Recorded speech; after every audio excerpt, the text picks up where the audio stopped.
Academy Charter School regular meeting. It's now 11. Recording in progress.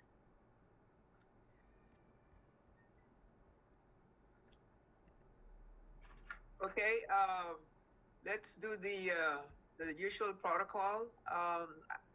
We'll have the attendance. Trustee Havelock. Right here. Trustee Urquiza. Right here. Trustee Blue San Nicolas. Present. Trustee Rosie. Thank you. I think you're a little muffled. Oh, there you go. Okay, ladies and gentlemen, we have a quorum. Recognize the presence of the acting CEO and the program coordinator. And is Ms. Badette also around? Yeah, she's smiling. Thank you and good morning, everyone. I think have you guys read the minutes of the last regular board meeting? Because that was sent to us early, which is really good. If there is no correction or no objection on our last month's regular board meeting, what is the date? I cannot open my stuff right now. April 24th. Thank you, thank you. April 24th regular board meeting. May I have a motion to accept the minutes of April 24th regular board meeting? Motion to accept. So move. You accept. I second. Okay. Motion was approved by Trustee Evelak, seconded by Trustee Rosie, on approving the minutes of 24th April. Thank you, board. Thank you, Board of Trustees, fellow trustees. Okay, moving on. I'm still not able to look at my stuff here, but let me just look at the agenda. Agenda. You know, every time we post the meetings, you know that we have this both online. We don't do anything.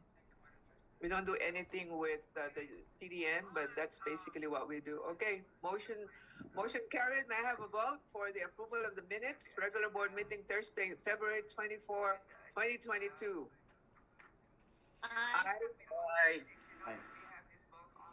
Trustee Rosie? Trustee Lou? Yes. Motion carried. Yes. Thank you very much, trustees, fellow trustees. Thank you. Calendar. Is this CEO, acting CEO, to take on? You have the floor. Is that Jay?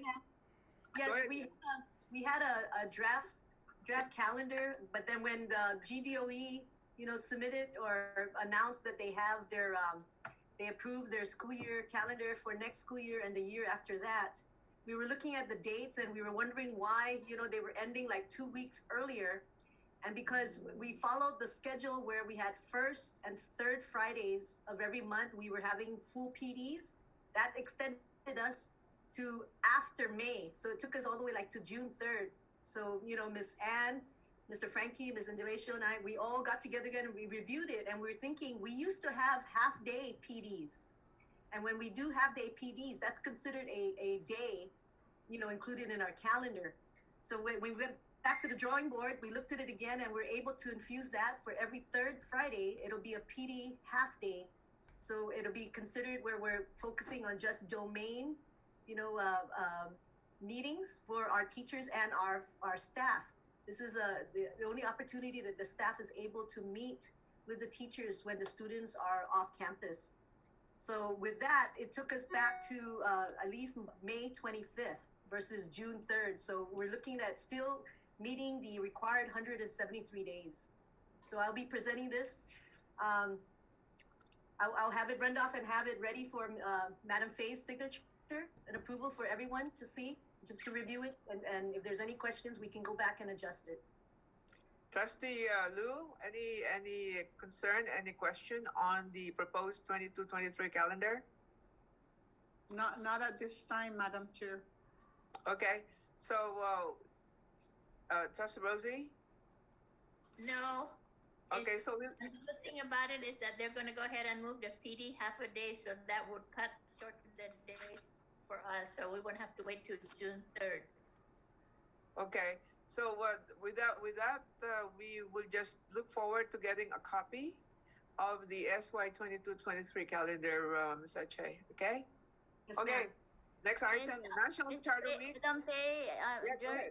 sorry, I just wanted to add up too. So the one I sent, the one I sent previously, that will be revised, just to so that you won't be confused. Just to let you know, that will be revised to adjust. Okay, thank you, Ms. Ann. Okay, National Charter Week, May 8th, 14th. Have we solidified this with the other charter school, Ms. Ajay? Go ahead, please. You have the floor. The National Charter School Week, again, is May 7th on Saturday. So we want everybody to put that in their calendar. And all the other charter schools will take part in presenting, showcasing our students' work. We're going to have a time where GACs will be able to have our students perform along with the other charter schools. We'll have a schedule in place where we know when who's going to be going up. So we will certainly send the agenda to the board members. So you will try to plan it and see whether you can come in at least from 10 to 3, sometime around there. So when you know our kids are performing, you'll be able to make that time to come and see, how wonderful and how talented our kids are. Okay. Any specific location for that? Oh, I'm sorry, Micronesian Mall. Yeah, can we get more details? And then also the date is showing May 8 to 14. You're saying May 7th. So yeah. The May 7th is a Saturday. Yeah, I'm sorry.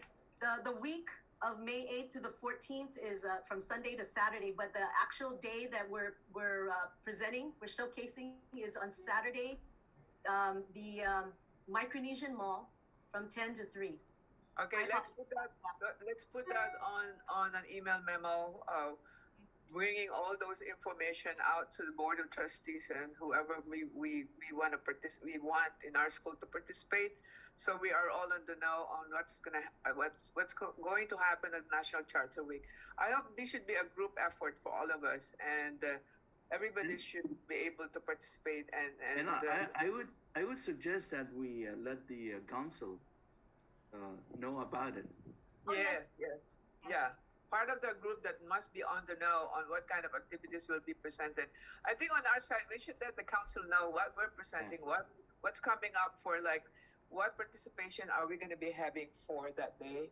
And no, not much to probably have, but you're all synchronized on those activities. But let's take it upon ourselves to show what our GACs is going to do during the National Charter School Week. Is there any thoughts about the governor doing a proclamation? I think somebody had to put this on the governor's calendar to make sure that week is proclaimed.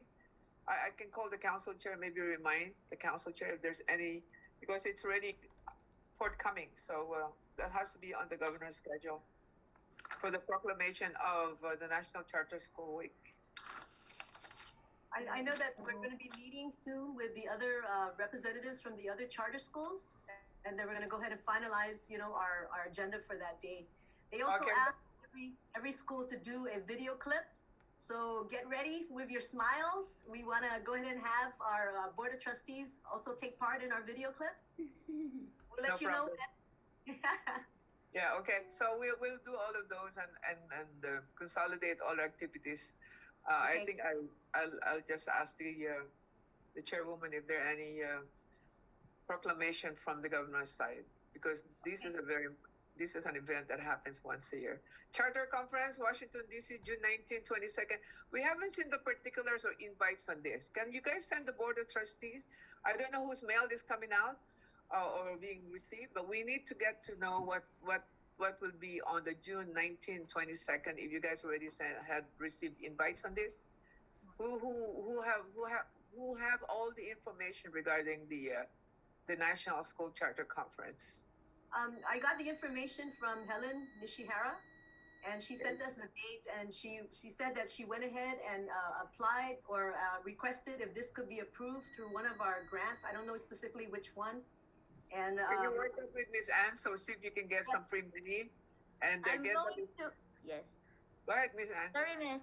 Yeah, I just have to keep you in the loop. So I was informed by Miss H.A. that Miss Helen, and I brought it up to Miss H.A. already because I had to confirm with Shannon, our state officer, and apparently she said it's not. So as soon as she said that it has to be a formal letter from Miss H.A., I informed Miss HA to prepare that letter. You know how it has to be Yeah, the finalized. So formality. I guess that's where it's gonna be because they are not gonna let us know under which grant until they receive that letter. So Okay, we're let's waiting get the. on that. Same thing again. Okay, let's get the letter out this week, please, Yeah. and then CC the board of trustees. And so we have trustee Tanya Congo that can assist in the formalizing this. Okay. Yes. I will. I will. Yeah, just make sure we have the board apprised of that because we have Trustee Rosie that can assist us in moving forward if we have to be getting some kind of help from the federal programs. Okay. Yes, ma'am. Thank you. I hope this week it's Yes. too short of a time. It's already March ending April, May, June. We got to make sure that we are able to at least tell the charter conference group that we will be sending a delegation, that we will, and funding wise, that's one of the things that we need to get out of the way. Otherwise, if there's none, then, hopefully we can have a local budget to support it. Okay? 45th National the DI Conference, Oregon. This is the one we're talking about yesterday. That's Yes. all going to, that is going to happen also too soon. 22 and 26. Again, you guys have to forward some of this information to the Board of Trustees. Don't hold it in your email because we want to be able to know and talk about it on a conference on a format like this because these are something that we will be approving, and we want to know what are the content of the direct instruction conference, what will be blah blah blah, what will be talked about, and what will be the right representation that we need to do in this sort of conference. Keep us on the loop, please. Okay. So give us more information on this. Again, can this go under certain grants under the federal program? I think we already said that it might or it could. But Ms. Anne, can you? Yes, right. That's the one I was informed you yesterday. So I'm preparing the letter, which I will show Miss Rosie for approval, so we can send it right away. And the letter has to state everything will be paid for per diems, ground transportation, even the airfare and the registration fees. And then Okay. I'm requesting for 6 people. I'll give you the details, but that's in the draft. I'll send it this week for your approval. Wonderful. Okay. Okay. Well, any question, trustees, on the National Direct Instruction Conference, Eugene, Oregon, and the No. National Charter School Conference, Washington D.C.? No. Okay. Thank you. No, Um, Madam yes, Chair, ma'am. Yes, ma'am. not on the conference, but I wanted to express a suggestion regarding I'm moving back a little bit just for a few minutes. The Charter Day at the mall. Yes. I would like to see a leaflet of what the charter schools programs are all about, and Wonderful. also take pictures of the kids that have won the sport, the championship. Those are the kinds, I mean, they can see the video, they can hear, but if you have it in writing, you really are publicizing and highlighting the successes of the Guahan Charter Academy. So not too lengthy because people don't want to read a lot of things, but just highlight all the things that we have accomplished so far. That would really be great to pass out to anybody who comes to the table. Thank you. Wonderful. Thank you very much. Yeah, I think convert the video into something that will be on a print site and highlight all the activities of what we have done for the school year, and that should not be a problem. I think we have some genius in our organization that can put that together on a leaflet or some kind of those informational Like a one pamphlet. page, like Yeah. a one page with all those captured in that information. Thank you, Trustee Lu. Yes, Ms. Achay, go ahead, please. Yeah, but we can create a pamphlet to put everything, that's about us, when we existed, and also highlight again, like what Ms. Lu said about the interscholastics, we made history and also Cognia accreditation, very, very important. Yes, yes. I think when you say the Guahan Academy Charter School, it will be very, very important that you have that statement that you are a Cognia approved, Yes. Cognia approved or Cognia accredited body, Cognia accredited school. Okay, okay. Moving on. Madam Chair, Yes, one go ahead, more. go ahead. Go ahead, ma'am. One more item. I hope we can invite all the officials to come and witness not only the Guahan Academy Charter School, but let's go all out and invite the Senators. the officials, the mayor's council. I mean, we need them to come and see what the charter school is all about. Particularly, I'm championing the cause of the Guahan Academy Charter School. So let's go all out and Yes. publicize the good things that we do at the Guahan Academy Charter School. Yeah, we can get an invite sent to these government entities. That would be wonderful. It's a good idea, just so they will know. I just hope that the council will spearhead this and be able to get all these government bodies to really appreciate and see what the charter schools are doing in our community. Wonderful idea.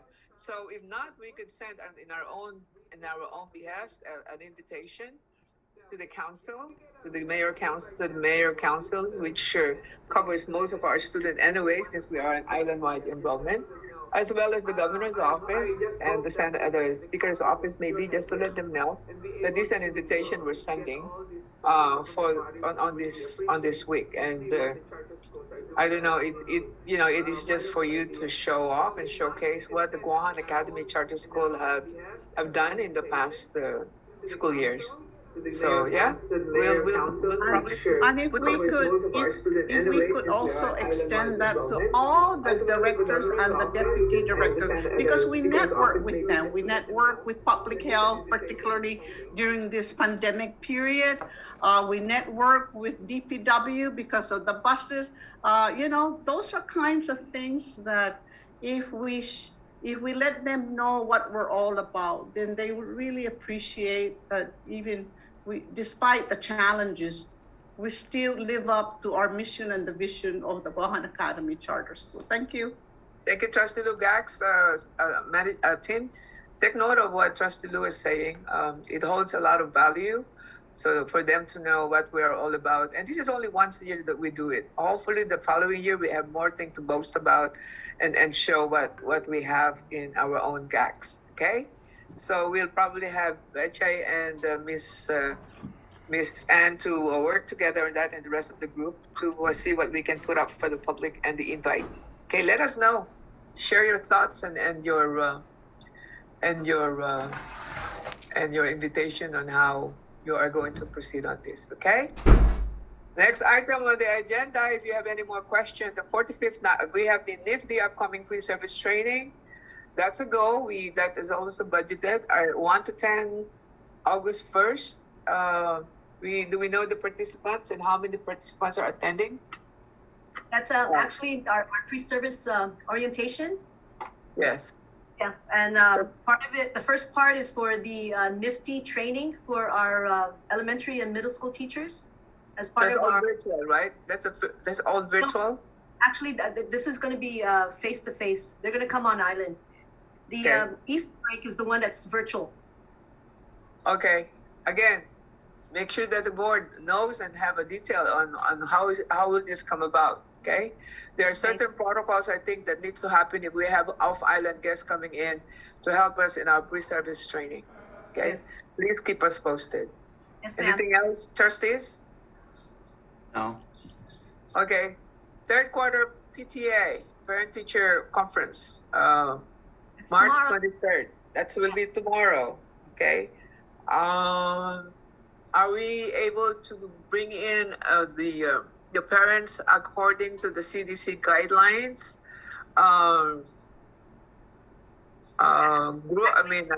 Group wise, total number wise, et cetera. I just want to make sure that we're not going to be blamed for like overbuilding capacity. So Yeah, and that's because when the governor still had the restrictions, we decided already ahead of time that we're going to stick to the half, 8 to 11, still have the Zoom conferences by appointments, and then from 12 to 3 have the audio, the phone calls, and with the last time we had that first quarter, we actually had a larger number of parents that took part in attending PTC. So with this time around, we wanted to complete, the school year with that same type of conference meeting time and session, and we'll go from there for next year. We'll see whether we're able to have more people, come on campus now that the restriction has been lifted again, to increase to have actually no restrictions on social distancing outside. So we're just sticking again to just the Zoom and the phone calls just for tomorrow.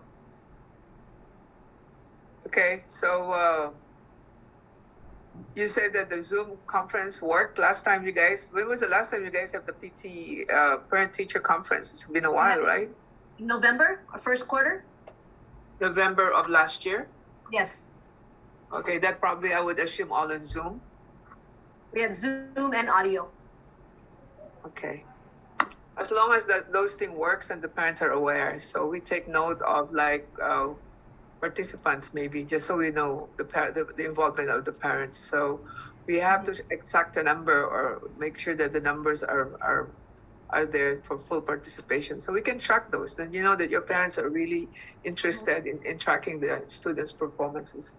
So yeah, you let us know. The result of all of this. We usually attend some of this and conferences, and if you're going to put this on Zoom and the timeline, Zoom and the audio, we'd like to be able to get that detail and see if we can listen and sort of like be on the know also on how the parent and teacher conference gets to be get to go with the parents and the teachers as well. Madam Just Faye, any question? actually, Madam Faye, you mentioned about data. So just to inform you that we do every parent-teacher conference collect the number of parents, or for every teacher they send me the report of how many parents they met, or in this case they talked to, video and audio, and we always give a report. The last year, when it was all really online and we don't welcome parents here face to face, we had a good amount of parent-teacher conference compared to when they are here face to face. And that's one of the reasons too why this third quarter, administration, Ms. HA, decided to also somehow continue with that until we go back to track. So, but just to let you know, we have a monitoring system and track of record, and we give that report to accreditation as well, because it was mentioned previously that we have to monitor and see parental involvement, and that's one of the action plan for our accreditation. Wonderful. Ms. Thank Sue is you. aware of that too. Thank you. That's wonderful to know. Again, this is all revolved to like us collecting data on every which way that we could, to make sure that not only a cognia recommendation or cognia must do thing, but I think amongst ourselves, so that we'll know how effective we are in gathering the parents and knowing situations with the students. And kudos to you guys for making sure that we capture those information. Any questions from the trustees, please? Yes, I have a question on the data. The board should be interested in getting the breakdown by grade level of how many parents show up, and by the teacher and in the high school level. That data is really vital in terms of how do we find additional strategies to get those parents where there's low participation of parents to get them to attend the parent-teacher conference, whether it's face-to-face or phone or any kind of mode. So I think that's the kind of information that the board should really be looking at also. Thank you. We'll send it to you. We'll send it to the board for the last previous one that we had. Wonderful. That would be very awesome. Now the technology is involved, so I bet you a lot of people, a lot of parents would rather be on Zoom and all those virtual conferences rather than, save time, save money. Even if they are at work, they can still perform the parent duty of monitoring their children's performance. Awesome. The great thing about this, the great thing about this, ma'am, is that the teachers and the parents they set the appointment. Wow, so yes. Parents are just like, great, I don't even have to leave the house, so I don't have to leave to go to my car. I'm here for 15 minutes to talk about my child. I'm done. Versus lining up, waiting outside the classroom, waiting, and sometimes some parents take longer. So it's timed, and they're already told that from 8 to 8:15, we're going to talk about the child. Yeah. That's what is really positive about the Zoom. Yeah. Is there flexibility in accommodating the parents, let's say within the time frame of the parent-teacher conference? Is there flexibility with the teachers that, let's say a parent says, oh, you know what, I get off at work at 5. Do you think we can do Zoom PTC at about maybe 7 o'clock? Is there flexibility with that? Can we accommodate parents with that? Yes, the teachers are able to do that. If they can't make it and parents are asked, I told them to do what you can to be flexible in order to make contact and let them know how their child is doing. So our teachers are pretty good at that. Yeah. Okay, thank you. Wonderful. That's good. Okay, Easter break, 11:15, 11 to the 15th of April. Any program, anything that we need to do as DACs? Go ahead. Who's this? HA? Who's HA? Yeah, the only thing that we're anticipating is just the 3-hour training from NIFTY, the virtual training that's happening. Yes. 12 teachers, because they're limited to the virtual training. Okay, and that will kind of like roll over to, that's the NIFTY is 1 to 10, right? August 1 to 10? That's the pre-service, beginning of the year. Okay, but then your April Easter break is 11 to 15. How does it affect your pre-service training?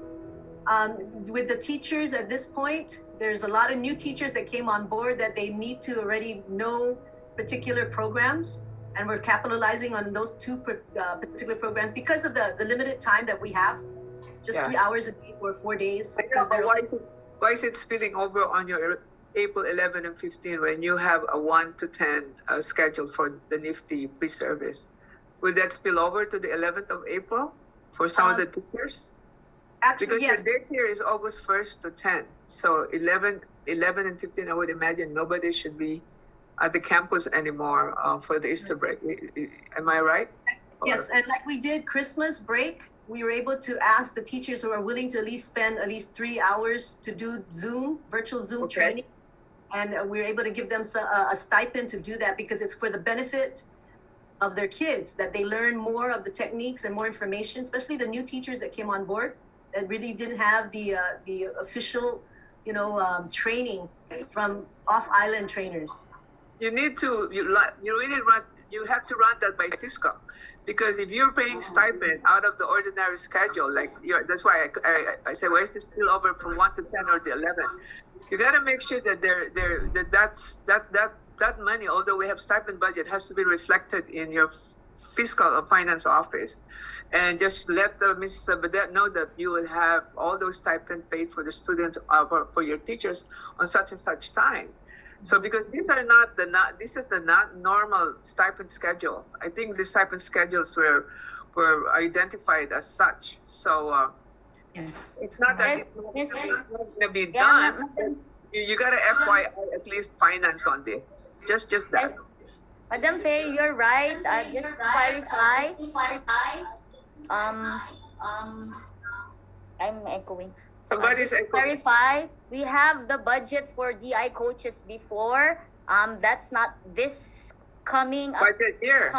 Break. It's not included in that. So it's a totally different one. We have to start with the process and communicate with business before we can promise or even make an offer to the teachers, which the board has to approve first. Just Yes, just that's what- keep you updated. It's not in the, because you mentioned earlier it's in our budget. No, it's not already. It's not part. We already expended the 18,000 before for the stipends of the DI Yes. coaches Yes, yes. and the sports coaches. So it's a totally Yes, different yes. one. So I was right.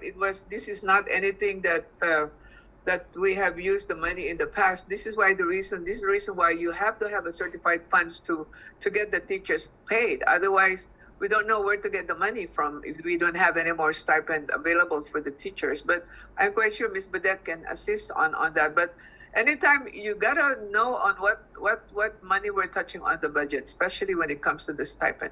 It's not an open-ended kind of like money afforded to GACs.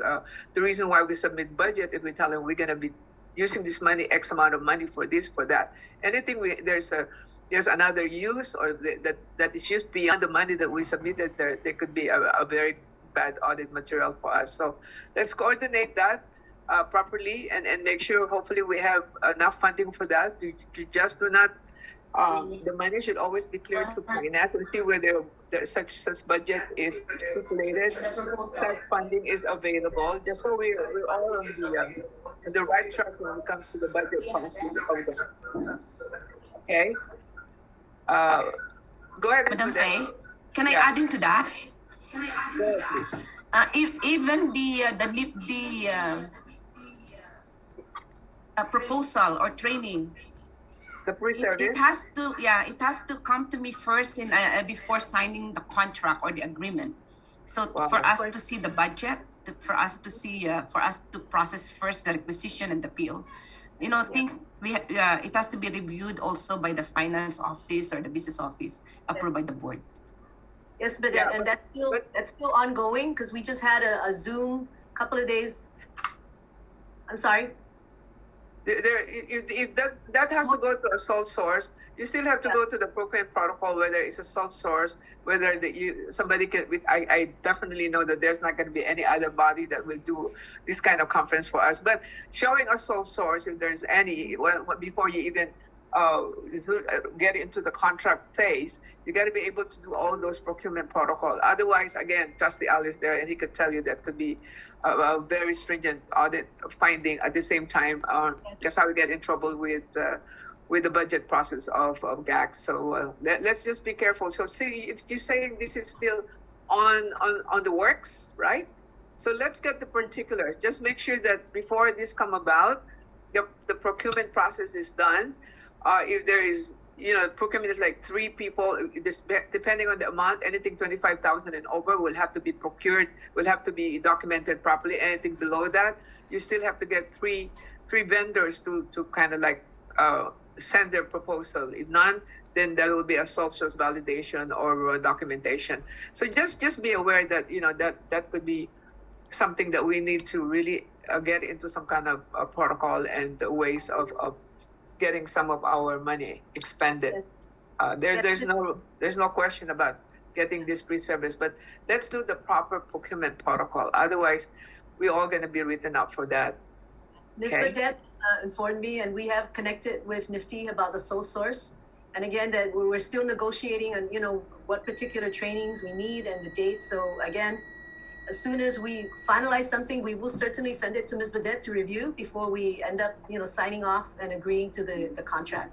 Yeah, just complete the procurement protocol and then we'll be okay. I said the selection of what you need to be trained on, that will be all upon you. And then exact the price, take the price out, the amount of money that needs to be expended on that. But certainly get the protocol on procurement process, just so if it's over 25,000, you already know that, that's something that all the more we should be able to be careful, because anything below that, I think you still will be required to go for 3, I could be wrong, 3 validation or 3 codes. But just be aware, we cannot just be committing funds that is not allowed through our budget process, or did not overfunded or under, never mind underfunding, but overfunding or over expenditure in certain budget category could put us in a very, very, very, very ugly place with the government, especially with the senators. May I continue? If there's any more question on the NIFTY upcoming pre-service training, or rather on the parent-teacher Easter break and council meeting at GAX campus, let's go move on to that. I know we have finally sent it today. Council meeting at GAX campus March 20. Are we prepared for that? Yes, We're using the LRC, right? They Yes. wanted us to host this.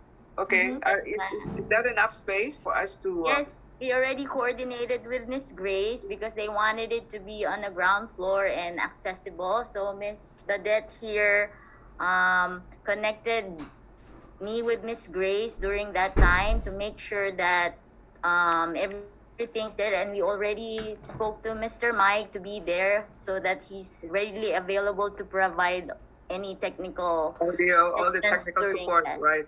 Wonderful. Okay. But they were saying that it's also Zoom because not all the representatives of the charter schools will be attending physically, but we informed them that already who from us will be attending physically. Okay, so they'll be. I would imagine they'll be the ones serving the link to us, right? Sending the link to all of us, Yes. and then we'll just be updating you. Go ahead. Yes. May I ask from the board who are physically Gonna come. Yeah. I could be there on the 25th, 5:30. Yes, I could be there on the 23rd, right? Miss Badet, please tip me off. Thank you. That's I could be there. tomorrow. Maybe Tomorrow. Trustee Lou can join me if you're available. I am sorry, I will not be available. I have You're gonna go another. on Zoom. Can you go on Zoom? I have another, not even on Zoom, because I have Okay. another meeting to attend, and Okay. I can't miss that. I have to Is that do is my that our report. meeting, Trustee Lou? No, No, is this that is the the one- council meeting, right? no. But the meeting they're talking about that's not the one. with Oh, my- no, that. Okay, this is okay, something- okay. something Because I want to different. go with you on that other meeting. Thank you. Okay, I will be there. I will be there. Thank you. Yeah, I think I will be there too. Thank you, Trustee Avlak. Thank you. Okay. Let's move on. Acting CEO, all business. Anyone, any question? The council meeting at GAX campus. We are hosting this sort of, so all the technical support will be there, according to Miss Anne. Mhm. Mr. Mike will be able to prepare our campus, just so in case they, of course, the Zoom invite will come from the council. So if there are no questions, I would like to go into the acting CEO's all business reporting. Any question? Trustees? Anyone? Okay, acting CEO, all business. Go ahead, ma'am. Okay, so for the ESF2 and ARP, Ms. Ann, you can go ahead and Yes. present.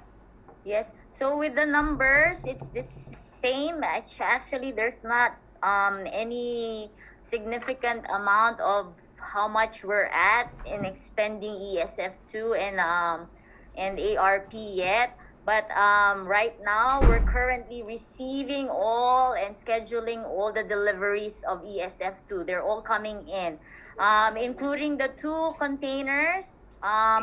We're setting it up for Saturday so that it's not going to affect the students.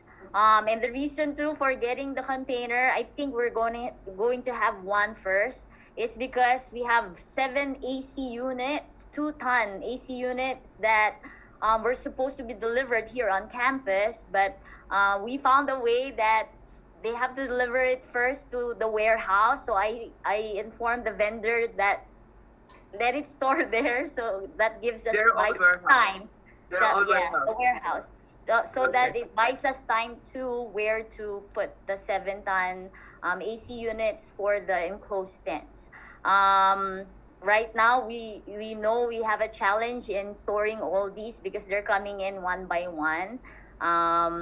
So we're hoping that we receive the 2 containers on Saturday.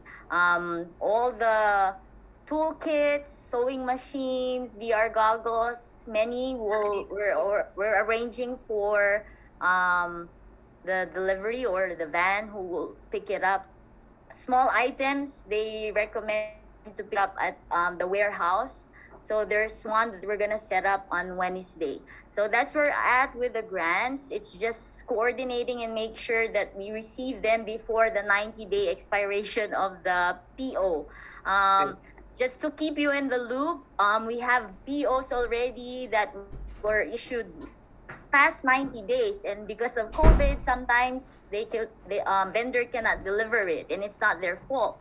So it takes another process for us here to file for a modification of PO. And so if there's like about 20 days to take for GDOE federal grants to issue the PO, once it expires on after 90 days, give like 10 days again before they can process the PO modification. I'm just sharing it with you because it's a time sensitive matter, but there's a totally different procurement process. And that's why even if we don't have storage place, sometimes our hands are tied and make sure that we just receive them rather than it to go back to federal grants. So we arrange in the holding place on somebody's or that vendor's storage, right? Just about make sure that you preserve the integrity of that procurement. Otherwise, I know we had trustworthy vendors, but that takes care of storing our big items that are under the GDO procurement, and the timeline of the 10 days just for us to be able to put back to life into the expired request. It's not ours. I'm counting the GDOE process or the third party to process the modification. It takes about 10 days for them, actually even 2 weeks for them to modify, because the modification is initiated by us because we have to inform them that this PO somehow expired, but we don't have control here at GAX of when it will be modified.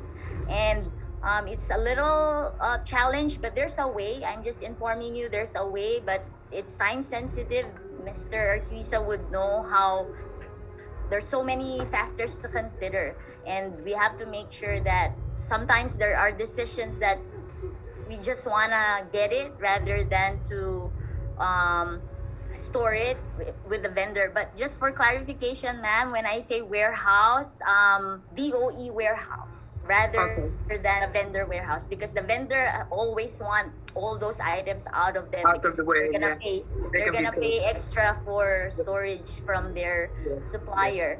So we, the end receiver, have to coordinate with GDOE warehouse all the time as much as possible. It's good that they send it straight to the GDOE warehouse first before here, but there are items that GDOE can no longer hold, so we have no choice but to receive it.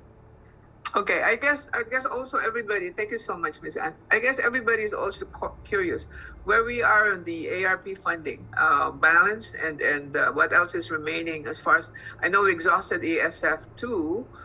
We are ARP now. Do we know how much more money we have on the ARP? We have about 4 million. The last time we checked the reconciliation of how we expended, we have POs already about just 100,000. It's very low. So again, we're just inputting everything. And the hold up is because we need to have different documentation attached to it, not just the quote, but also the determination of needs. So what we're doing right now is just making sure we input and we release. We input it even without the documentation, just so at least DOE sees that it's already inputted. Yes, encumbered, sort of encumbered in some ways, but only in paper. But that's good. And then, try to maximize the use of the ARP because you're not going to have this anymore. I think it expires by what, 2023, 2024? The money? 20 next year, ma'am. Yeah, okay. So let's use them wisely and wherever we can use it, what is the outstanding balance right now? Do we know? I know we were given 4 million, but what is the balance now? Only 100,000 expended and earmarked so far. So yes, what it ma'am. is? That's correct. Yes. Oh my goodness gracious! Yeah. Yes.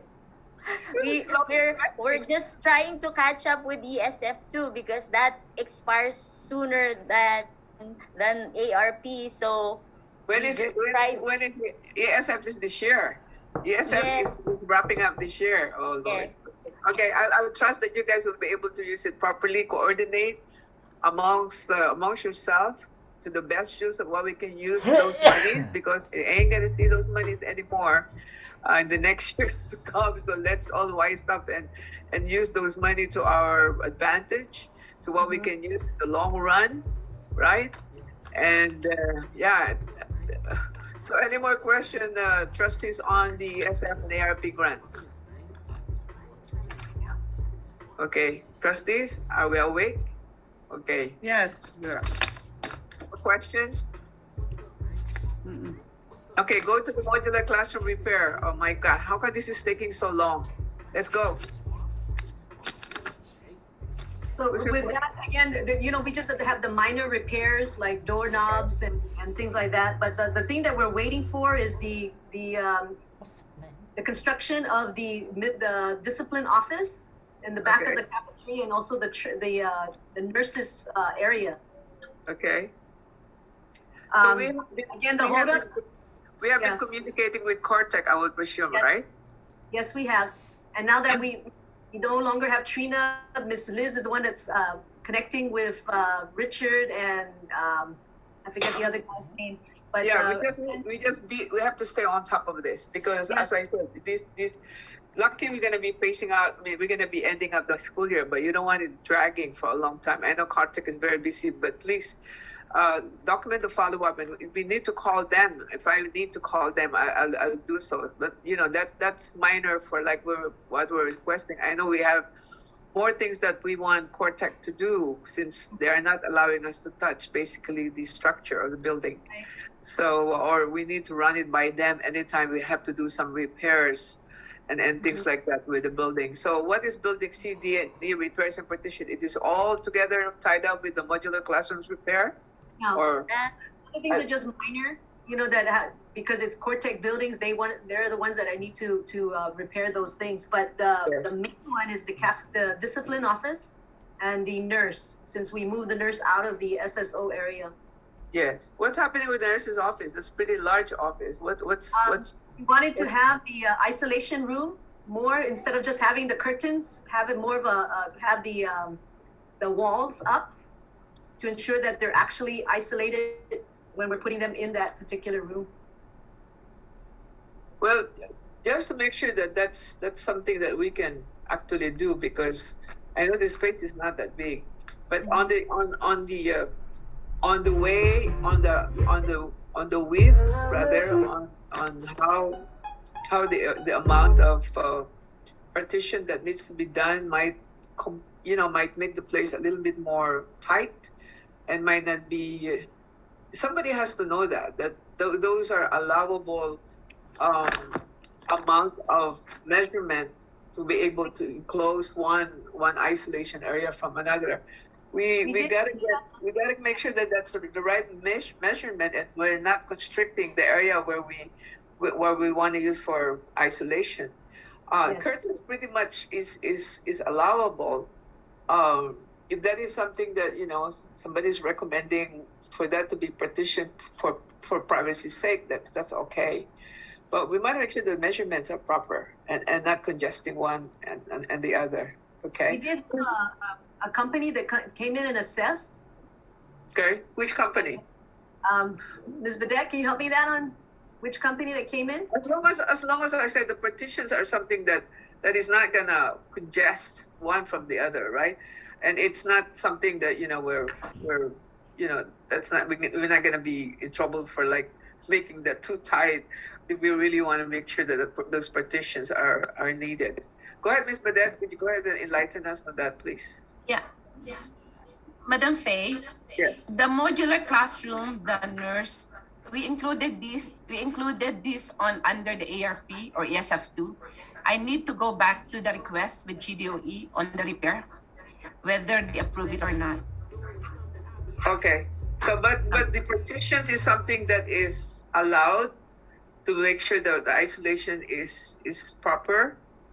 Is that something that we are being guided by probably nurse or somebody? Usually OSHA decides on this thing just to make sure this is something that is allowable in terms of partitioning certain isolation areas. Just make sure that you guys are on the know on how much partitioning you need to do. That those modular homes is not that big. But I think you're looking at only 2 spaces for partitioning, right? Correct? Yes. Okay, let's follow it up with the GDOE that was approved under the ARP. Did you put it under the ARP money? Jamie has something to say on this. Go ahead, Jamie. Hi, Jamie. Forgot to recognize you. Where are you? Hi, Jamie. Go ahead, Jamie. How are you? You don't have audio. Hey, Jamie, can you hear us? You have no audio, darling. Hello? Yes, you're good now. Go ahead. So the clear partitions were requisitioned under ESF2, and they should be coming into, it was South Pacific or Paradise Awning. They were the ones that came in to do the assessment. So they already awarded it to them. So we're just pending the purchase order and those are the clear partitions for the nurse's office. Oh, okay. Those are hard clear partitions, right? Because Yes. right now we're using curtains, right? Okay. Okay.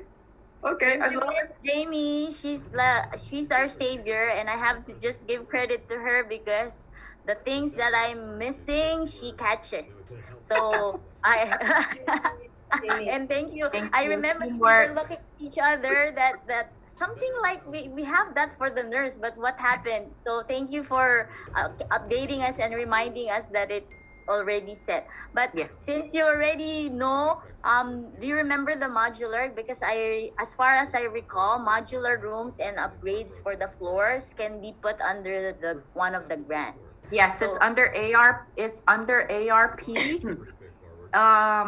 The last time we checked, hold on, let me just check. that one can be done by not Cortec because that belongs to us. So that could be done again. We have to source it out. Under contractual for ARP, we have a budget of 175,000 to repair the existing floor in the 8 modular classrooms. My God, thank you guys. You guys Yes, are so so it's under there. You gotta make sure that we gotta get that. We have to harden those floors because those floors are starting to give in, right? So I'm so happy that we have budget for that. You're laughing. I don't want anybody sitting on the kemon and the podong. I don't know. Those structures are not really anything that might be for a long time. But thank you. Let's harden that space. Make sure that the contractors that we'll be looking into would be able to really do a good job in making sure that those floors are secured. And anything more that those are only 3 classrooms, so we should be able to get that going since the money was already earmarked and was approved already under the. Did you say ARP? Under the ARP?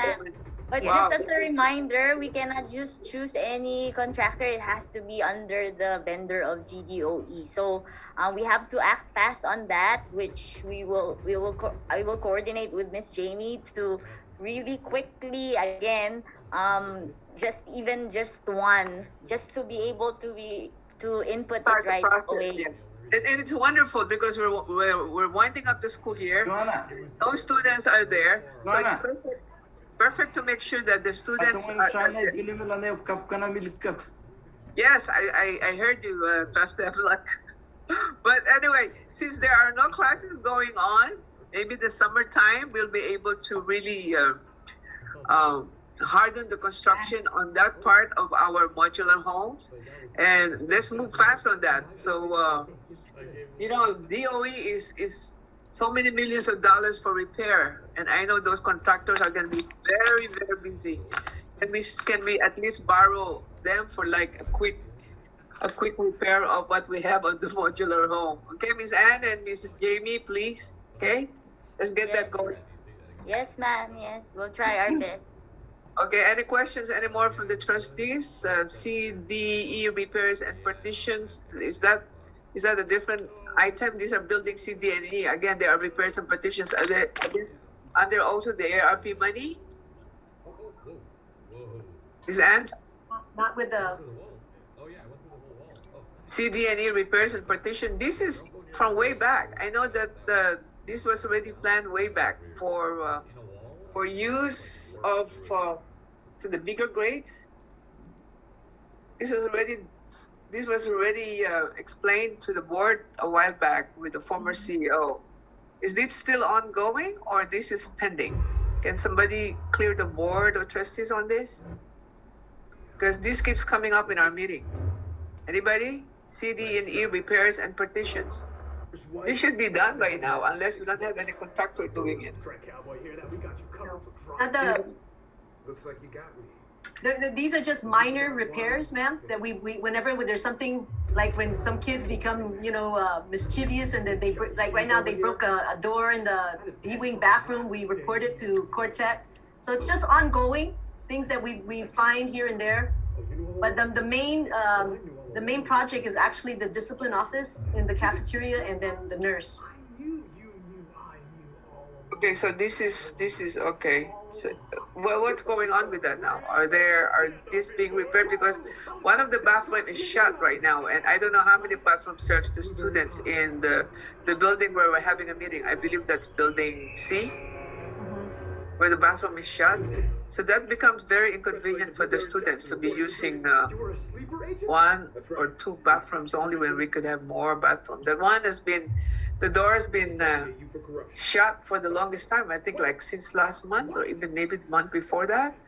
But can if that is something that Cortex should do, just let him know that our students are only using it's one bathroom less from what they should use, and it's very inconvenient for the students. Right? Yeah, we got the materials, Madam Faye. So I'm just waiting for Cortec to come and replace the door. Yeah, but that's been a while. I remember. Yeah, I got the materials this week. I was about to use it last February, and I can't use it because it was shut. So imagine I'm not a student. Imagine the student that needs to go and use that are really inconvenient right now. Okay, so let's follow up on that. Okay, I don't want to see this in the next meeting anymore. I want to make sure that these repairs are done. Okay, this inspection again. Any update? Did we pass GFD on C, D, and E, or any more discrepancies on this inspection? Okay, so again, the inspection has been reported about the railings on the stairway, and then that's with the Cortec buildings again. So we did submit that with Cortec. Okay, so then you became yourself. And that's to go with ADA, and that's something to do with the ADA request. Is that supposed to support some ADA concern, or is it supposed to support some safety issue? It's just a safety issue that we need to have railings going up the stairs. When did we last get together or call Cortec or follow up an email to Cortec?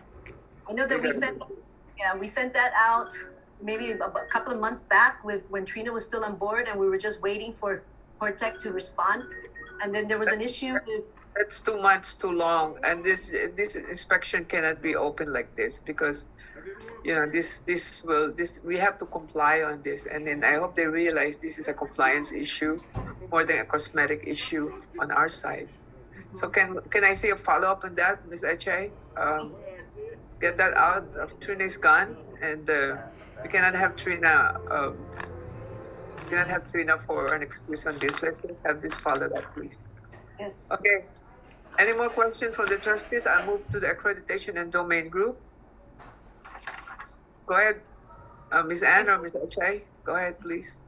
So we just had our PD on last week Friday, and again the three different groups, the learning, the leadership, and the resource domains met and got together and are addressing again the ongoing recommendations so we can finalize our progress report by the end of the year to submit to Cognia. Is there a way that the board of trustees can be able to get some progress report on some of the concerns or some of the possible drag on some of the issues per domain?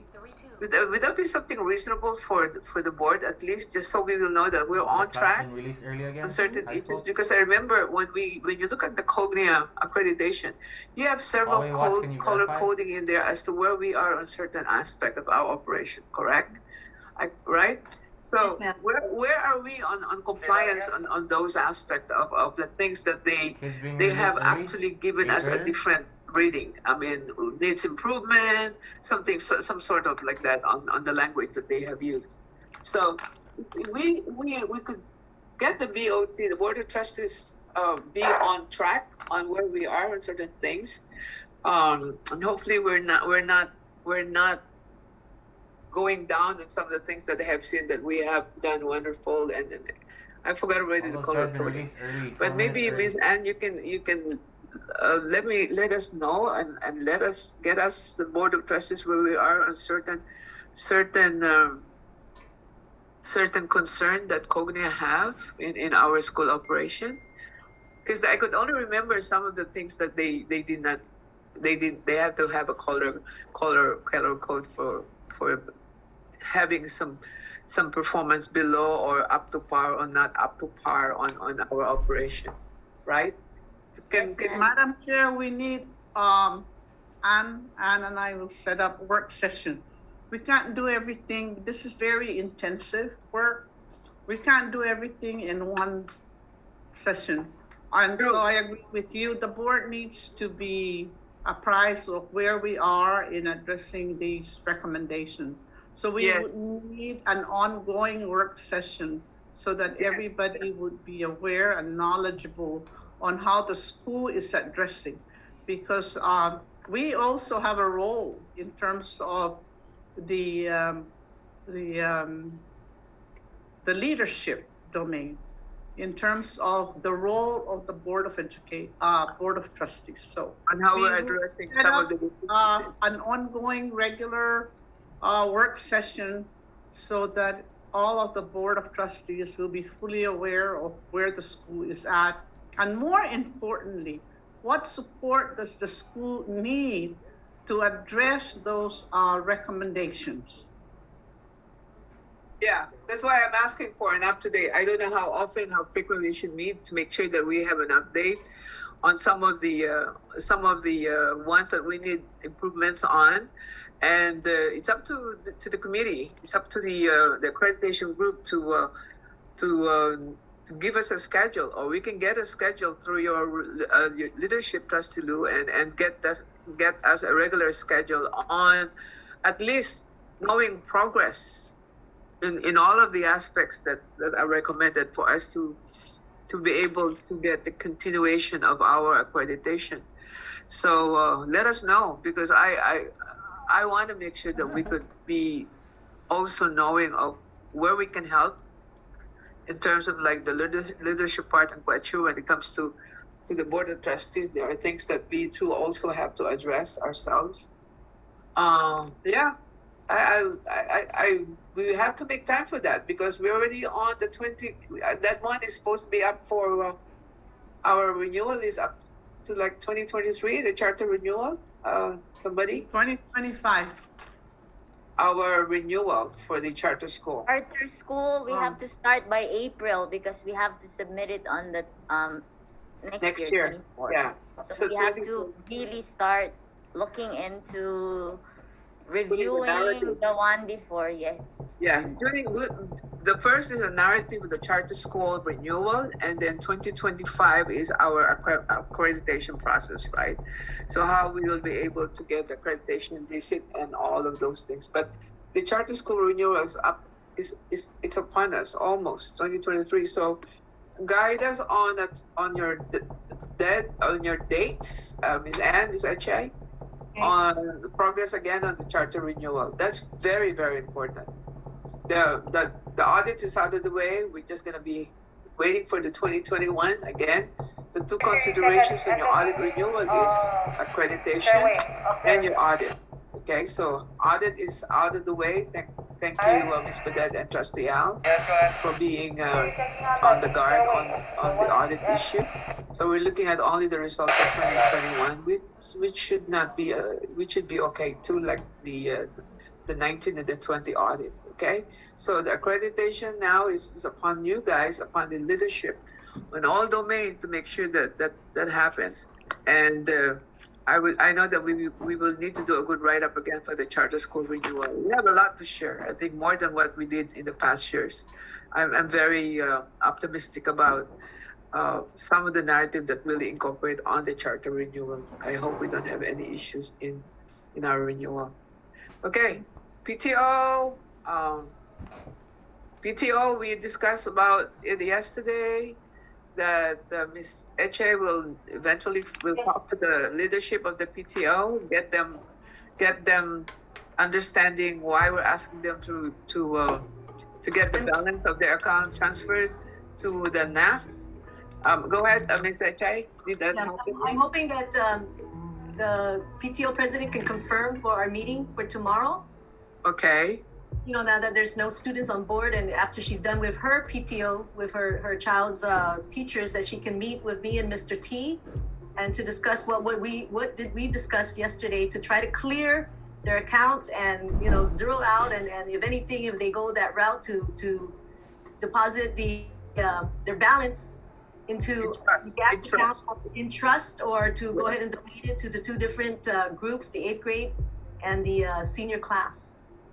Okay, but as I said, I don't think they will be able to do disbursement because the paper is not in order. But can you deal with that and report this back to us? They did sign a check for. Yes, I understand. Yes. If they go that route, then they can just zero out their account if they go ahead and. In the bank, they are in good standing, but maybe with Department of Revenue and Taxation, that's something that they need to really take care of. Okay, so we're trustees. Any question on the PTO issue? I got a question. Just gonna give you a heads up. Dan just texted me and said, "What's the status of the PTO responses?" And said, "Oh, it should be what do you call that address? Hopefully within the next 24 hours." Yeah. Okay, 24 hours, Ms. Eche. Make that happen. Yes, ma'am. Thank you so much. Make it happen. The walls have ears, huh?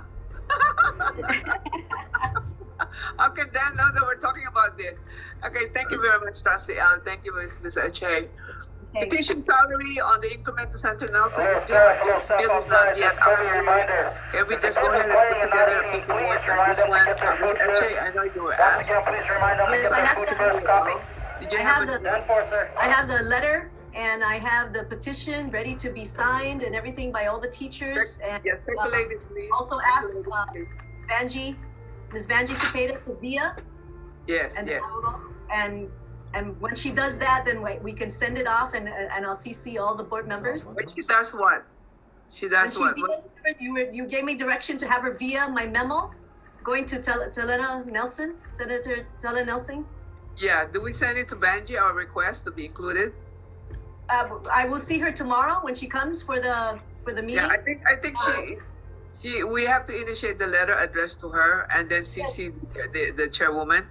And that basically should have a rippling effect on how our petition will be moved from the council chair to the legislature. Yeah, thank you. Appreciate that. Make sure it's in that motion, just so we're not stopping from the council chair, but you know we should have a CC to the chairwoman, and maybe even to the governor, because I already had kind of requested the lieutenant governor to support that. And we just have to get all the powers that we need to be able to get involved into the salary increment. We are users of government funding. We also have bright and good teachers that deserve the increment as well.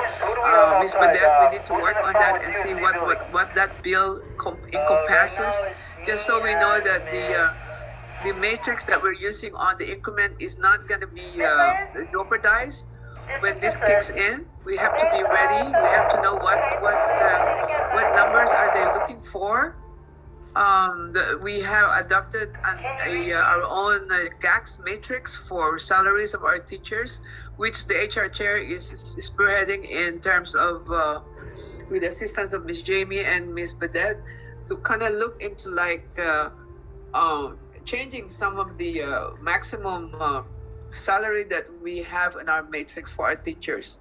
But it's good to go back to this matrix and look at what the bill intend to do with the salaries of the teacher, because it is something that will affect what we have budgeted already for 2022 and 2023 for our teacher.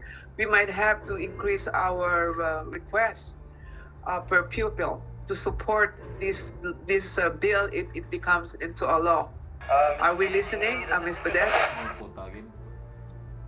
Is she listening? Yes, she is, and she's responding, and I got that too, Madam Faye. We got that, Madam Make sure that it's also. Yeah, Miss Anne, you need to really look at the comparison of our matrix and what the bills intend and what salary increment formula is being put together by the legislature, because you don't want to request and then you cannot afford, only restricted on your budget. If you look at ask the bill and then the money that is appropriated for us in our 2023, you want to make sure that there is a we can support our request. Okay. Noted, ma'am. Thank you so much. Thank you. Okay. Thank you very much. Trustees, any question on the salary increment petition? Oh, interchange bus. Let's go. Mr. Etcher. With the interchange bus again with DPW, they're making a stand that they're not responsible for our kids when they get off the bus, but then yet they're emailing me and saying that we need to address this, your kid this and that, and we did the last one when they showed the footage of one of our kids pulling the alarm. We did address it. We disciplined the student, and again, once we get the evidence, hard facts to show that it was our kids that did something, some kind of mischievous activity or violation down at the interchange, then we address it. Just yesterday, the Chamorro Village manager came by again because he actually saw one of our students witness kicking the ball up and it hit one of the panels of the Chamorro building. And so again, Mr. Mori addressed that. He made contact with the parent and he presented the discipline action on that. So we do it on a case-by-case basis. What are we doing in terms of making sure that the students does not behave in that manner in our classrooms? I think that will always have to be reminded to our students until such time that this is contained, right? Because for as long as we have to do our due diligence in making sure that the students are aware that there are repercussions on behaviors that are in our classrooms, in our facilities, and all the way to the interchange bus. So we need to show the DPW and all those guys that are involved in the interchange bus that we have made due diligence to make sure that the students, right? We already sent a memo to the parents telling them to make sure that they are picked up on time, right? We did that, right? Just so they do not hang out there for a long, long time and so on and so forth. But I think we on our side will have to show that the teachers are able to impart to the students how behaving in the interchange bus is very important, or they will lose bus service, or we will lose whatever, or there will be discipline issues and so on and so forth. I don't know what other element of conviction do we need to get to the students' bad perception that there are certain things that they cannot do or in the interchange bus. So how are we able to address that with our students? You're getting all of this back to DPW and Chamorro Village management, but are we able to do something to the students to ensure that, or to let them know that misbehaving in the interchange, much like what we're doing in our classrooms, in our facilities, are a no-no? Have we done anything with our students? We have had our student assemblies, our student safety assemblies. We've addressed it. We also sent out the parent letters. We also have PBIS lessons showing them how they're supposed to behave at certain areas. So we're reaching out and letting the kids know Yeah. that their actions, if it turns to something negative, there's always consequences to it. So we just have to have constant reminders, constant counseling, and letting them know that they need to behave in a certain way. Okay, maybe a bullhorn when I see them lining up yesterday to pick up the bus, to get their bus in, they say, students, make sure, kind of a reminder. It was just kind of like, We can do that. We got new megaphones, so we can start using that now. Students, remember, when you get to the interchange, whatever you guys want to say in a very nice and charming way, that those kids will be happy to be there and not mumutsu and not be intimidated when they go there. Remember, you have to be at your best behavior because you are GACs, you're the Guahan Academy Charter School, be proud of our school, and so on and so forth, right?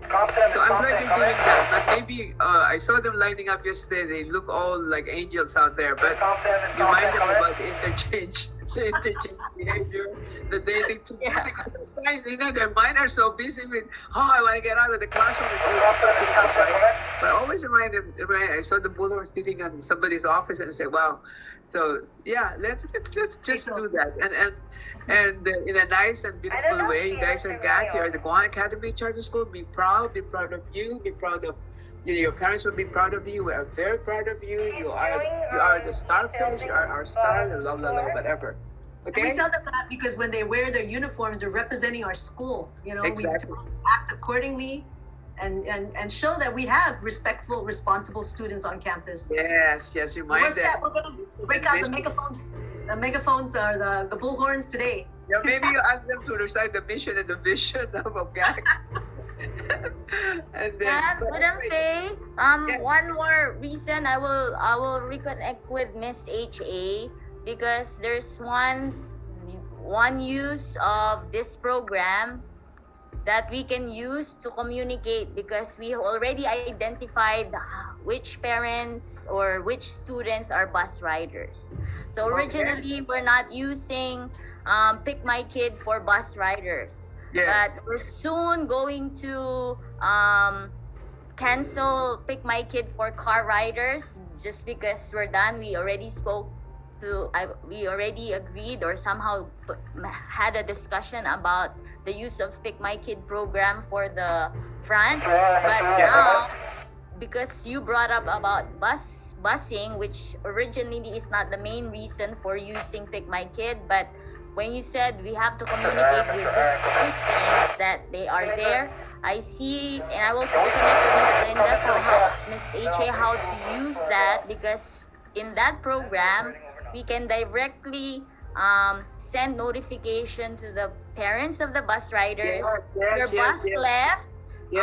They should be now in the interchange. Please make sure you pick them up, and then make sure they are in their best behavior. So now I see that we can still use Pick My Kid, not for its original purpose, but to just somehow extension of the service that we want to address the problems we have in the interchange. Which brings me back to report. I will connect to Miss Linda so that we can iron things. Yes, they will know that we are on. The parents are on the loop on, and which reminds me, in your report, you said that you have discontinued the Pick My Kids on your council report. So that would be something different now, because if we continue Pick My Kids and your report is showing otherwise, it's not jiving, right?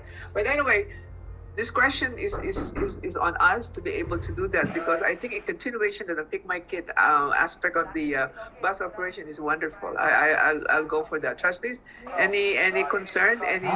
Because in our council report, we told them that we have discontinued because that was only done during the height of the COVID situation. But I love the idea of Ms. Ann saying that, we could now even text the parents, hey guys, the children are on the way, your student, your son, your daughter is about 10-15 minutes from the interchange, and please make sure that you pick them up. So that deters a lot of those misbehaviors.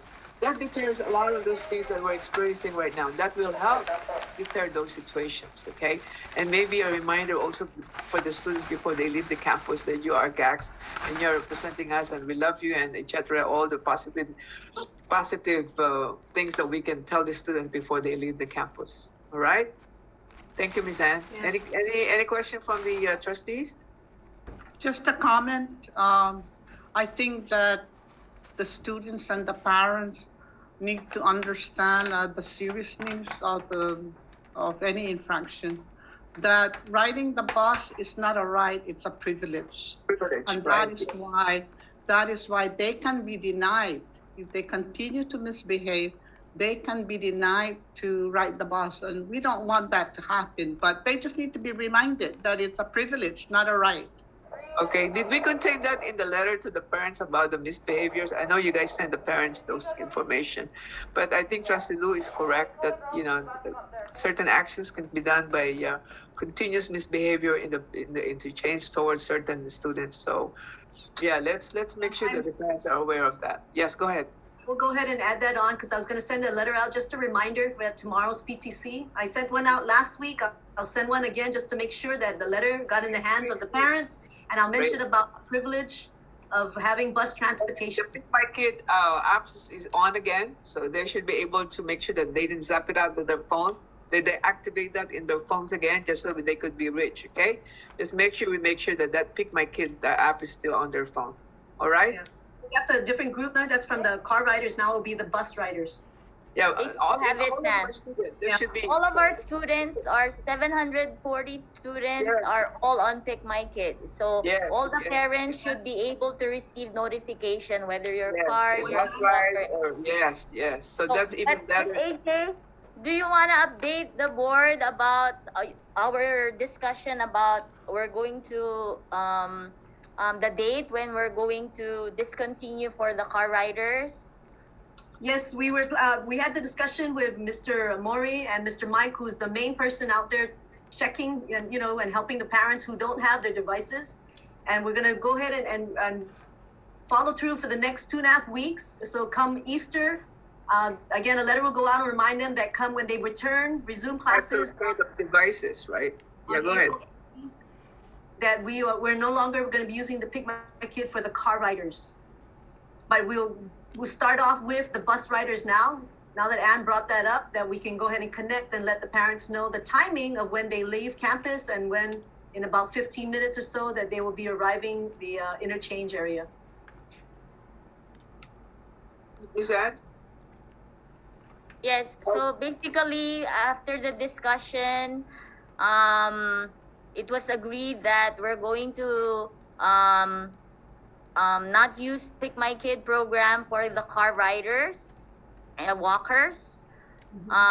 So, and it's, what did we say, Miss HA? What's the date? After spring break, right? So we're gonna send a letter out before the spring break to inform the parents that we're not using Pick My Kid for car riders, and along with the new plan of how we're going to go back to the all students will be dismissed at the same time here. And the justification for that is because the governor executive order lifted no more restriction on the crowding. So Mr. Mori brought that we don't need the Pick My Kid for car riders purpose anymore on the crowding. So we'll go back to the regular way of dismissing all students at the same time. But we're anticipating, because it's gonna be right away, right? So it's like if there's 300 students face to face, before we were just handling 50, 60. Now all those students will be dismissed at the same time. So Mr. Mori is in the works of making a plan on how to do that. Maybe Ms. HA said that maybe we'll dismiss first the elementary, some sort of plan. So basically that plan has to be disseminated in the information to the parents before spring break, along with letting them know that they're not using Pick My Kid for car riders.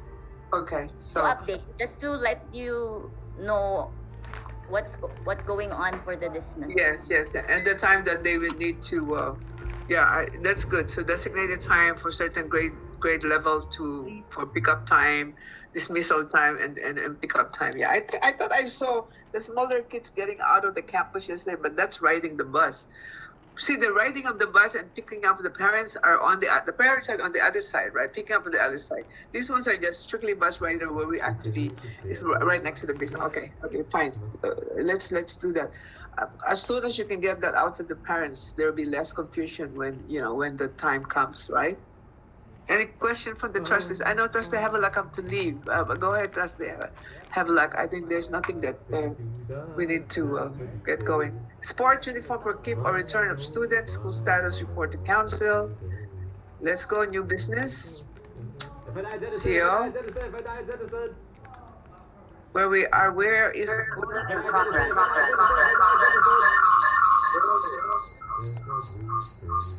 Miss HA, do we have the discussion? You have Sport the, uniform. you have you discussed with the sports whether the uniforms will be kept or returned? Yes, I did. There's Yeah. You're clear now. There's echo. okay, yeah. Am I okay now? Okay, there's still the echo. There's still echo. Yeah, Mike, where are you? Mr. Mike? Yes, I'm here. Mr. Mike, come in.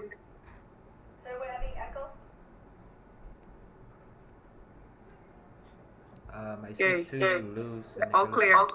Okay. So as I Not Mr. quiet. You say, okay. It's good now. It's good now. Oh, is that where is it coming from? Yes, ma'am. I see two loose. Oh, and where is it Nicholas. coming from? Yeah, we're having the echo. We're almost done. 10-4. Yeah, go ahead. I think it's gone. I think it's because Miss Lou had two devices, maybe. Miss Lou, kill one. But That part, it's, I'm it's looking already at it. muted. Okay, let's go. One more time. Okay. You're clear. Sports uniform. I did speak to Mr. Hambley about this, and there was concern because we requested to purchase the uniforms for our students who took part in the interscholastics this year. They kept the uniforms. Is that something that they can do, or do you want them to fundraise to pay back GACs? Because normally, long time ago, the schools would have uniforms and the kids would wear it, then they return it back to the school. But, for many years already, the students, if they took part in interscholastics, they would purchase their uniforms so they can keep it and, even personalize it and put their names in the back of the uniforms. I know that we do that. I don't know about returning this because this is COVID time. a lot of like you use it, you keep it. I did not realize we are returning this, but Yes. I think trustees, I really would like the kids to keep that, but make sure they grow. They grow so fast. So Yes. So they don't need to purchase it from the school. We just give it to them as representing our school. Obviously you got to make sure that that's on budget, one, because what money will you use that for? That I don't know what money did you guys use for buying the school's uniform or uniform.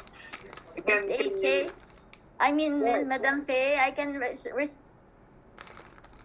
You're muted. I can respond to that. For the budget that we use, I requested the business office to use local funds for that.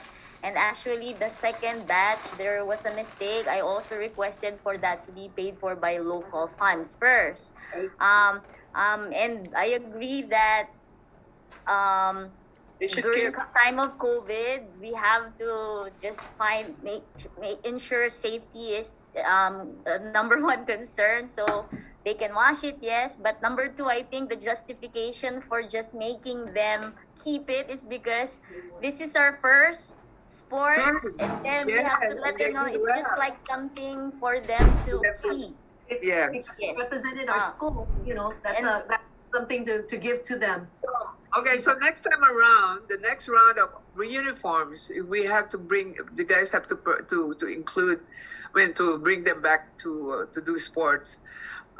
We should be able to let them know. Maybe next time, we should be able to let the parents in. I think in any school they have to buy the uniforms for the sports, right? And just to update you too, because we have to inform them that it's a special scenario or special situation this year, because in the stipend contract of the sports director and the coaches, it was indicated that they are supposed to pay for and return all the uniforms. So we should send out the letter just basically this year, those two reasons why they won't pay for it. Okay, yeah, okay. So no return, don't pay, but next time around. Is that correct? Yes. Okay. Yes, because it's indicated in the contract. Okay, good. So hopefully our students doing so well. We really have to hype out on some of these activities of our kids, maybe during the charter week. And also we talk, Trustee Lou have talked about sending this in the newspaper, just so there could be some recognition on the sports part of PDN and Post.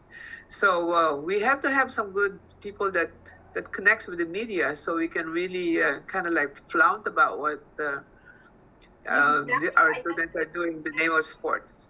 We sent it out and it went the other day, PDN. Wow, okay. Yeah. Tell them to make it bigger. Maybe I didn't see it. We actually had a big page. Okay. Big color. I have not checked my newspaper at the office yesterday. So. Check the chat. I sent it to the chat. Good job. Thank you so much. What about the post? Did we send anything to the post? Yeah, we're waiting for them. We're waiting to see whether they're going to put it in. That's the answer. He saw it. Can we have a championship banner? Yes. Yeah, not only that, I think Ms. Ressa is also talking about a banquet for our sports banquet. So I didn't know when that happened. So she just kind of like the building, the home of the champions. Yes. Well, that one will says it all. Please, H. Yes, ma'am. Yes, sir. That's a very good one, sir. Home of the Star, Guahan Academy Charter School, home of the Starfish, home of the champions. That's it. Champions. And I will direct to Miss Lou's question too. Statement. We're the champions. Yeah. So the question now is, Ms. Badet, do we have money to buy the banner? What does sailorman sound like? We'll find money. Which reminded me yesterday. Business office always have the money. We just have to make sure we submit it to them. Justify. Also, the money. You just gotta use it. We do have the money.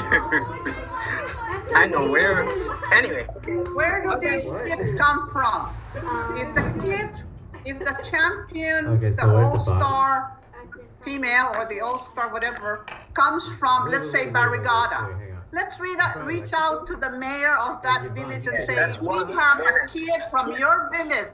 Would you be willing to be the sponsor? Well, who's the word from our village? Yeah.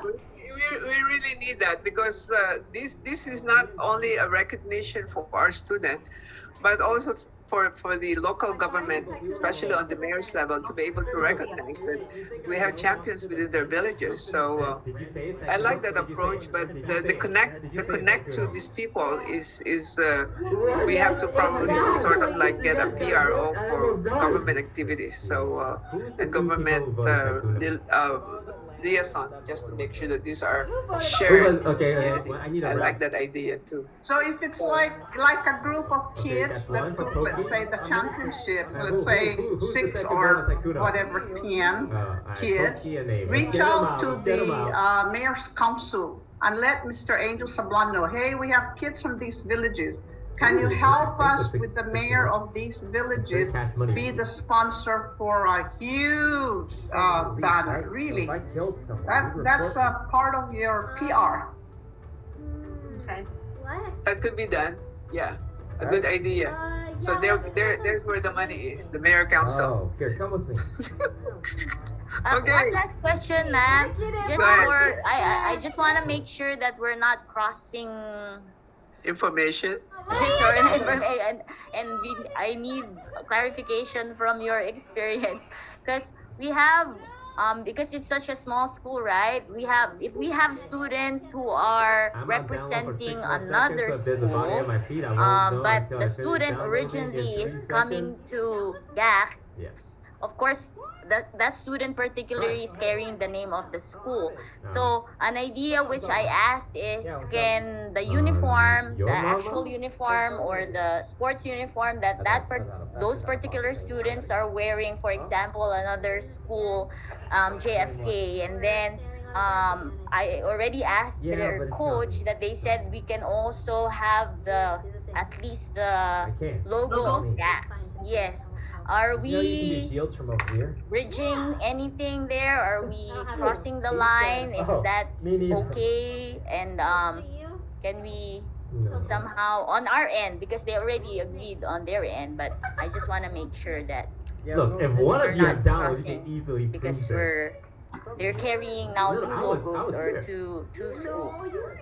Oh, Well, wait. the way I That's a visual understood thought, is 'cause I that was the standing kid here. is only participating in that particular sport with that, let's say, high school.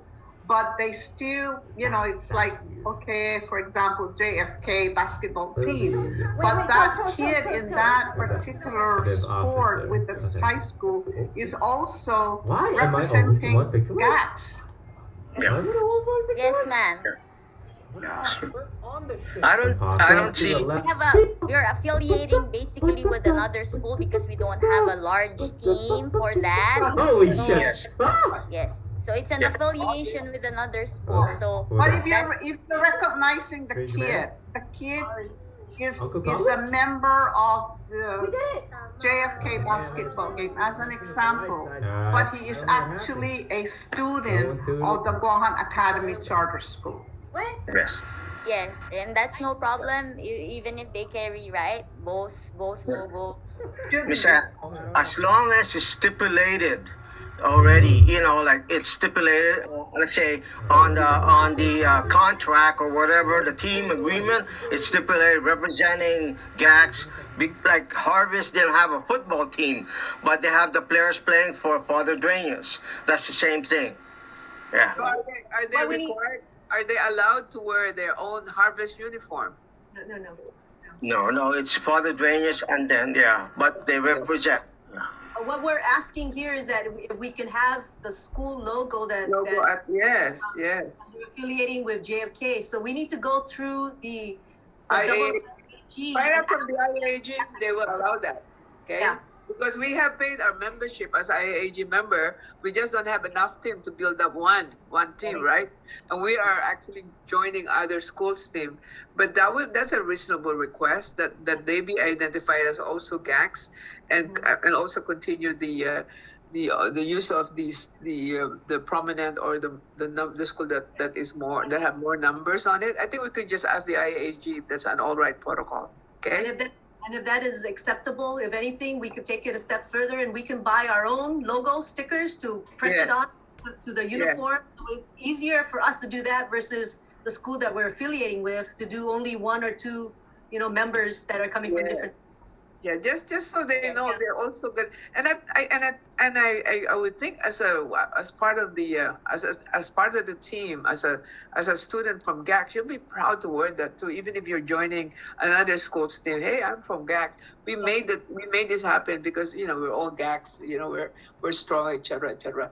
I think we have to address that with the IAAG because for you to be allowed to get in and merge into a team, it's an arrangement through IAG, which we belong, which all these other schools belong to. Okay, let's route it to the IAG. Thank you. Very clear, ma'am. I'll talk to Mr. Hambley for him to bring that up in the next AD meeting. Yeah, with the IAG. Yeah, which remind me, you always have to pay your membership. Okay, don't let that expire. Okay, let's go. HR Chair on the SOP review. We're almost finalizing this. HR Chair, Anne, take it away. What we have discussions yesterday. HR Chair, you want to say something or you want to defer this to Anne? HR Chair? Can we defer to Anne? Yes, ma'am. Thank you. Thank you, SR. Go ahead, Ms. Anne. Take it away. Anne? Have the floor. Oh, so SOP review. We had our work session, second work session on the org chart yesterday, with the presence of Miss Lou, Miss Rosie, and Madam Faye. Thank you very much, and of course Miss HA.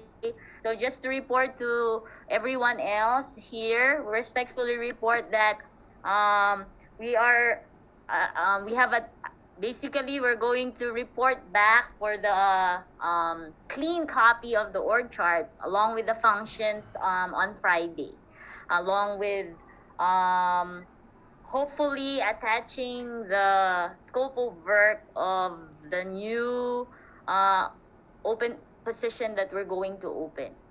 So Okay, that's the report where we're going at. On the SOP, we're talking SOP review NAF or SOP on all the other policies that we're asking the leadership team to review. There are two components of this SOP review.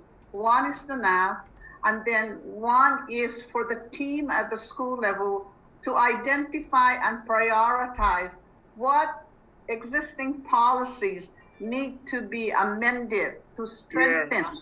And Yes. so we're giving them an opportunity to provide us that that guidance, and then for us to review and have a work session when they're ready. So we can expedite some of the most important, and basically Anne and Mrs. HA, you pretty much have heard what the teachers are in terms of their priorities on addressing some of the critical policies that need really to be amended.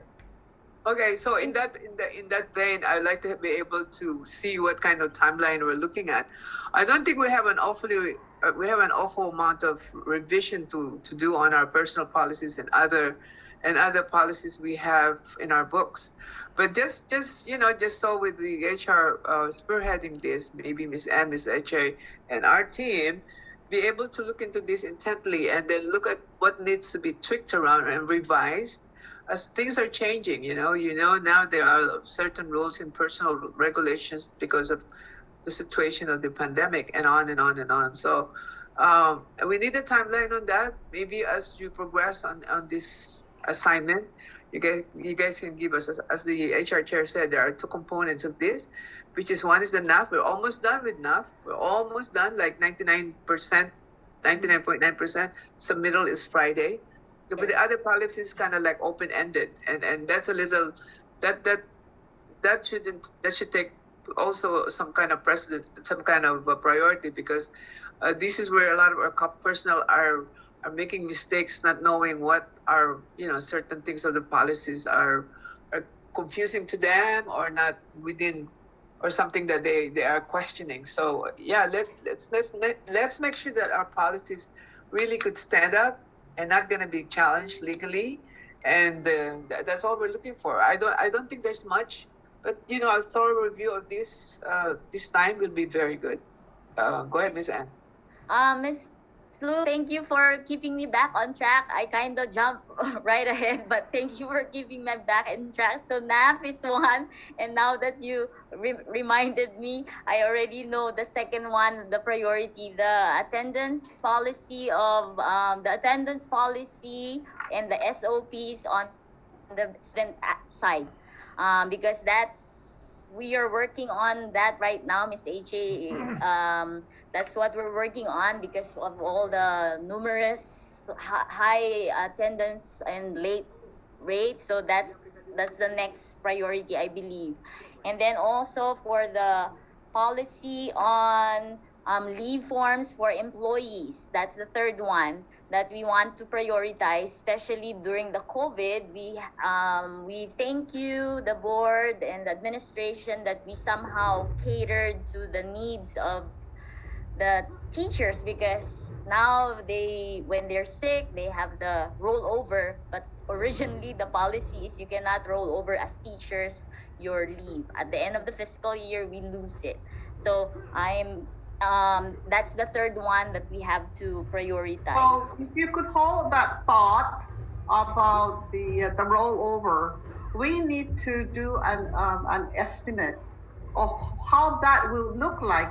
Because when we prepare the fiscal year 23 budget, that is really critical in terms of what is the cost that we're looking at as we want to see the sick leave roll over. Agree. Thank you very much for reiterating on that one. And that's why I said we have to act on that, because before we report to you, the board, whether to decide if we're gonna continue or not to roll over, because teachers are already asking, are we gonna roll over again for this school year? We couldn't give them a straightforward answer, because that's first we have to coordinate with the business office to see if it's feasible before that. So thank you very much. We'll look at that. We'll work with the business office so that you have a report. The other policy is I've given you samples of the detail appointment and temporary appointment. So that is also a priority in terms of what we need to do to rectify those concerns. Yes. Yeah, Thank you for the reminder. Those are new things that needs to be looked into and incorporated and be brought about to the board when the final information are put together, right? So we don't have anything like that, but as long as it's going to impact the budget, we need to really look at it thoroughly and see what we can and what we cannot afford in terms of doing things of certain nature. Okay. One of the things that we should make very clear is in terms of the adjustment of pay upon availability of funds, so that the individual doesn't think that they'll automatically get it. Because even if we were to submit that kind of information to the legislature and they don't give us enough to cover that particular area, that's why it's very important that on the PAR that it be noted upon availability of funds. Subject to the availability of funds or the changes. To the availability of funds. Yeah. Okay. So we need to work closely with Ms. Badet in terms of how do we project that particular cost for fiscal year. So this is the right time to really, delve into those kinds of policies. Yes, ma'am. Noted, ma'am. Thank you very much. And it's also related to the matrix that Madam Pei was trying to. So again, we have to look first at all the avenues before we really, because they're all intertwined. So we'll make sure the fifth one then is the matrix.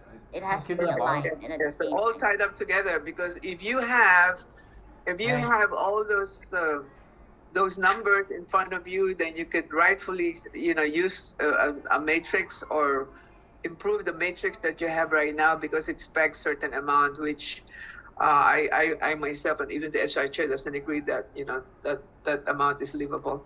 Okay, let's continue. Functional chart. We have a little bit of tweaking around that we have to do on the functional chart. With this functional chart, this have to come along with your organizational chart. So I don't know if there's a point of discussion, and the trustees would like to see the organizational chart and the functional chart alongside with each other. You don't have the org chart here in place, the ones that we have kind of like tweak around yesterday. Can this be reported again another time when you have the functional, the org chart? Yes, I'm going to update you. This is the one I said for as soon as Friday. I think that's what we agreed Friday. Yes. So we'll have it.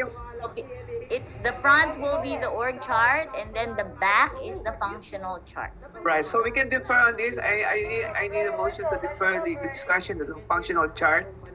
Motion to defer, Mr. Trustee Al. Are you still there? We can defer the. Okay, yes. I make the motion to defer the functional chart. And the organizational chart at the same time. And then second motion, please, on deferment of functional chart and org chart discussion. Second. Madam Chair. Thank you, Trustee Rosie. Vote. Aye. Okay, thank you. Trustee Lou, Aye. Trustee Rosie, Aye. thank you. Say aye. Current vacant positions, let's do it. I know that there's some revisions that we did yesterday during the executive session. Ms. Ann, could you apprise the board of trustees on some of the revisions that we did on the current vacant position? Go ahead. No. Ms. Ann? Madam Chair, Jamie gave us an email on all the vacant positions and the status that they are at right now. Okay. So There's do you have it? basically 10. I'm not sure if she's here, but I read the report that she submitted. There's basically 10 vacant positions. Ms. Jamie, can you? Hi. Hello. Oh, there Okay, you go. so I just sent I Hi, did guys. Are we send the sending out the email kids with already? the details, but on the current vacant position. So Chief Operating Officer, only one. There's still only one applicant. None for assistant principal. For consulting resource teacher, it is still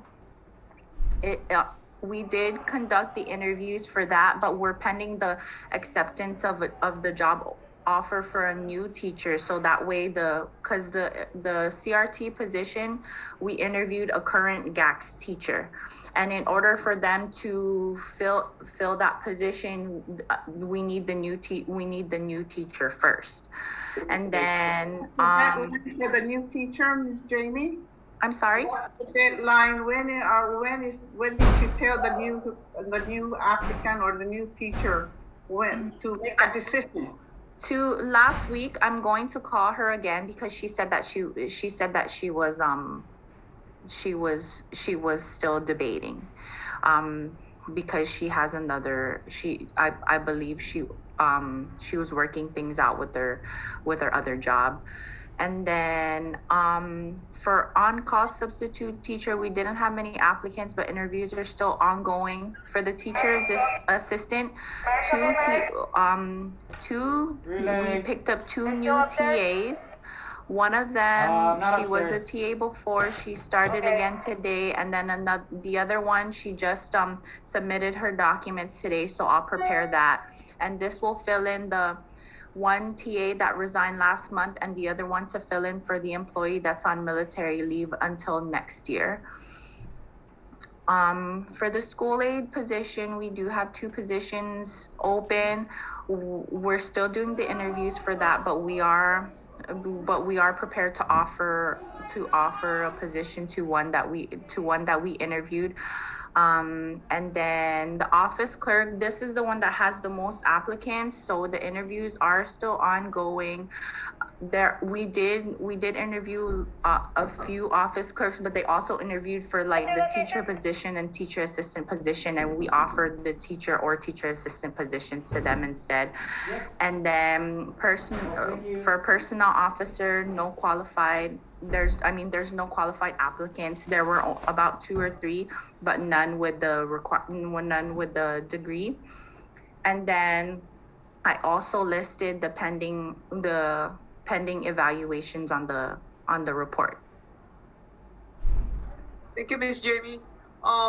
We have actually from the executive session yesterday, we have opened the chief academic officer to replace the COO originally intended to head GACS, only because the board feels that we have to have a stronger academic officer rather than somebody that will do both academic and businesses, or the business side of our operation would not require somebody to be heading it. However, the chief academic officer will also be in oversight of both the finance and the academic part of the operation, but mostly on the academic side. So that has now been replaced.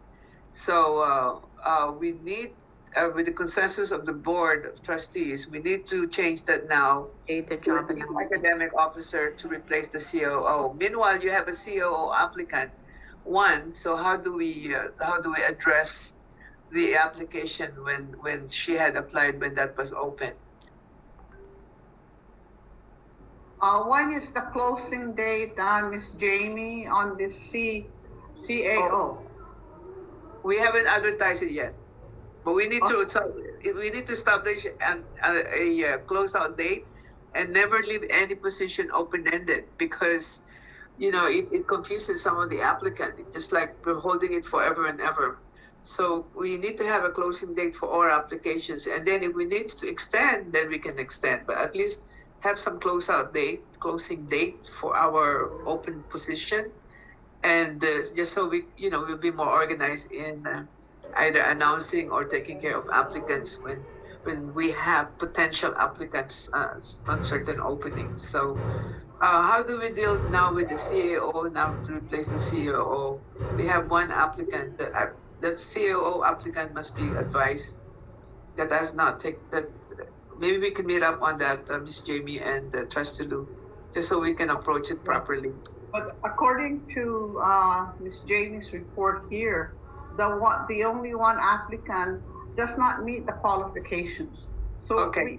If that applicant indeed does not meet the qualifications, we don't want to go through the process of interview. No interview, but at least a letter to say that did not meet the qualifications, Absolutely, right? yes. Yeah, I can need do that. so it's not getting open-ended. And then now we can advertise. We close that now, and then we have the chief academic officer to replace the COO. So we do not entertain any more COO.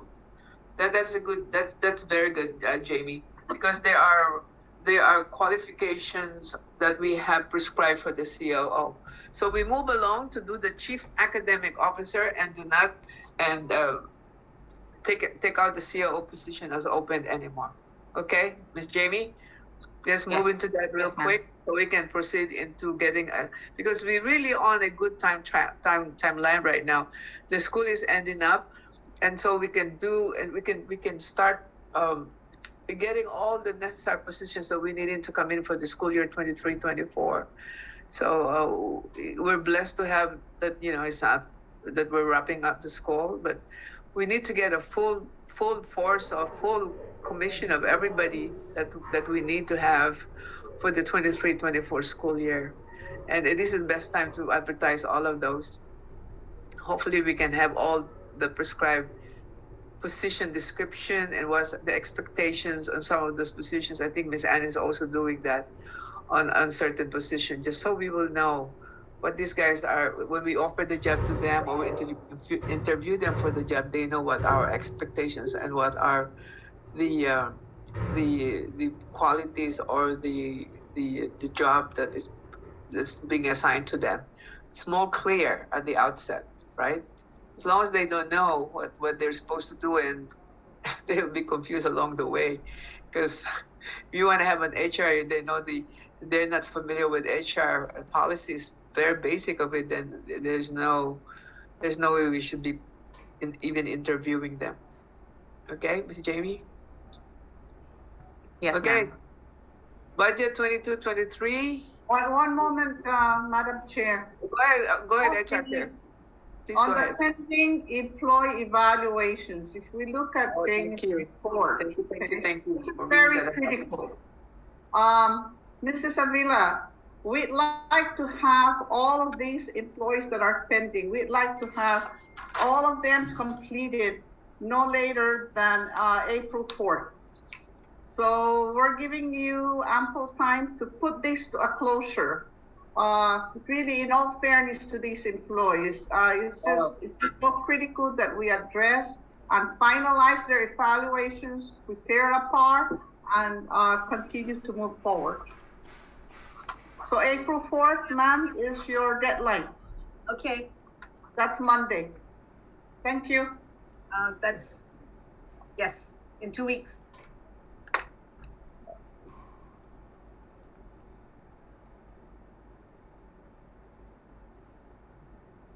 Do we have any other questions for Ms. Jamie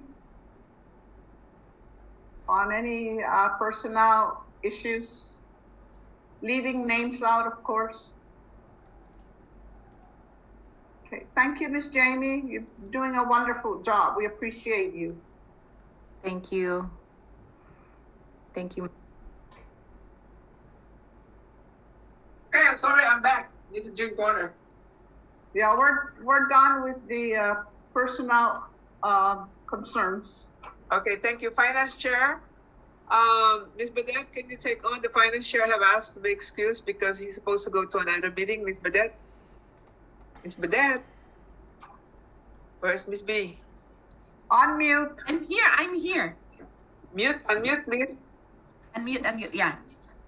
The finance chair report, Madam Faye, is mostly what we will be discussing tomorrow's meeting with the board of with the council. They're going to talk about the budget 22-23. Okay. And then the prior year obligation of 104 as part of our report to them, and all the mandate requirements to the council. All of this is already stated or reported in our report to the council. If you read the report, these are all in that report. Okay, so 22-23 the mandate requirements for Ms. Ann and Ms. H.A. already put their inputs, and plus where we are right now on the amount of allotment requests. I think we already where is it? Yeah, I saw all. We already. Sorry. Trustees, we already have approved the SY 22-23 budget. Out of 4.4 million, we already received 1.4, meaning to say we still have 3 million to go. And we're already in March, almost second quarter of the year, of fiscal year. So we still have, a lot of money to spend. Which we still have the 800,000 from last year's budget, and probably we will still have some left over again this year. If we can ask the council to set it aside for the near future of constructing our new building, that will be a great money to spend. Okay, I know, but that is from the legislature. To be fair, we have to start initiating the letter asking that. Madam Faye, we are anticipating that lapses, but let's look at the number first. If that's real, the number that we're going to be ending our fiscal year. Okay. Just make sure that you have the real number that can support moving into the next fiscal year earmarked for construction. It probably would need. I know this will go along prior years, but they are not going to be obligations because they are not obligated yet. But those are lapses. Yeah. So, as they are considered lapses, unless you encumber them for something else that that will be rightfully approved by the legislature, that's a different story. But we can talk about it. We have to know the exact number that you're going to be ending up the SY 22-23 budget year. Okay, we got to know the real number. Okay, because the only thing remaining with our prior year is 104,000. Everything has already been dispersed to us on the prior year. So you have 800. Yes. 22 or 23? That's 2023.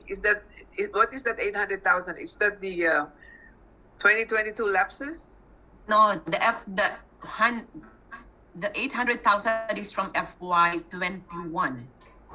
Okay, so we're talking about FY22, yeah. And then the FY23 budget is, I think, that's the discussion tomorrow. Okay, we gotta. This is finance. We gotta be able to discuss that on executive session with Trustee Allen, Finance Chair, so we know how to move forward into making sure that does not disappear in our books. Okay. So let's get that on some kind of executive session with the audit chair and the finance chair, please. Just so we'll know how to get that wrapped up. Okay, new business. Mandate requirement reports to the council, that's done. Everybody did have a copy. Any question on the mandate requirement reports to the council that was submitted by GAC's team yesterday? Exactly meeting the deadline, which is today is the deadline. Any question on the council report? I just want to say something. It's excellent. Thank you. Thank you, Al. Trustee Lu, anything on the academic, and Trustee Al already got into the finance part? I have met with Mrs. Avila to make sure that all the PDs, that the priority is addressing the COCNIA domains and the areas particularly that specifies initiating or continuing. And we just have to make that priority, because if we don't, we're going to be caught at the last minute trying to figure out how to respond. So all of the PDs must address the 3 learning domains, and Mrs. Santiago and I have spoken about that. Okay, that's again related to how we're gonna have some progress report on the accreditation aspect of our operation. So as part of the mandate, that's part of the mandate that we have to abide. It's to exist as a charter school. Thank you, Madam Chair. I move along. If there's any more, if there any more question on the old and the new business that is being discussed under the finance chair, I'll move on. Audit chair, old business status of AY 2021, please. We're still good. Well, hopefully, we want to release the report, finalize the report this within 24 hours, pending on the PTO response. That's the key. Yeah, I think we have to emphasize the fact, Trustee Al, that we were given a deadline by OPA when they want to have the final audit report, because it really, the PTO, I'm sorry, Ms. Chair, you are a little bit under pressure on this one, because that is really a big component of how we're going to close the audit 2021, because that is the only exception that we were seeing right now. So we need to address that immediately. We need to get the PTO people to act on that. We are not only under deadline with the OPA, which, we don't want to be in any certain transgression with the OPA deadline, but we also want to make sure that really get attended to by the PTO group. Ms. Che, thank you. Please make sure that happens, because the 24-hour is really an exact deadline, because I think we're looking at that right now is March, and they want to have all the audit done by Trustee Chair. Audit Chair, what is the deadline for our audit to be in the hands of OPA? Just like yesterday? Yeah. That's why Dan is already asking the status. We want to finalize the responses. Okay, I'll let her know. That's the hold up. That's it. The only thing holding us up, please make sure that we work together with this, with them, and finalize it within 24 hours. Honestly, we're not kidding you. I'm not kidding too. I had Mr. Mori come by. He just let me know that he had a family emergency, death in the family. So I told him again, on top of that, sir, we need to do this.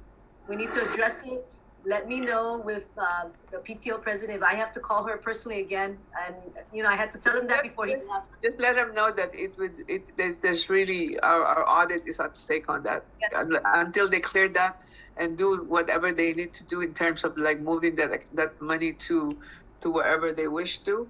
But I prefer that it will be moved to the NAF account, so it will be a clean in-trust account for them, rather than commit them to the different activities that we're asking them, the grade 8 student graduation or the senior graduation. That will be, there's this question later on when the audit is passed and it gets transferred to NAF, then it's up for us now, for them to really decide where they want it. Maybe this one, the decision is not, we don't know where to give the money to. So the easiest way and to get the audit passed for 2021 is to transfer the money to GAC's NAF account. So they're all clear on that. They're all clear on that. And then there will be, as again, we have to explain that that's going to be given to the NAF trust, NAF in trust. Yes. That will be the cleanest thing that I will do. Because right now they're going to be dilly-dallying in which one? Senior classes, the 8th grade classes. Which, by the way, I want to report to you, these guys have raised about, this grade 8 faculty have raised about 1,400 of car wash money yesterday. I myself have today additional money. Thank you, Ms. Eche, because you also donated $100 for the car wash activities. That is among the faculty, and it went to NAF yesterday already. It was deposited.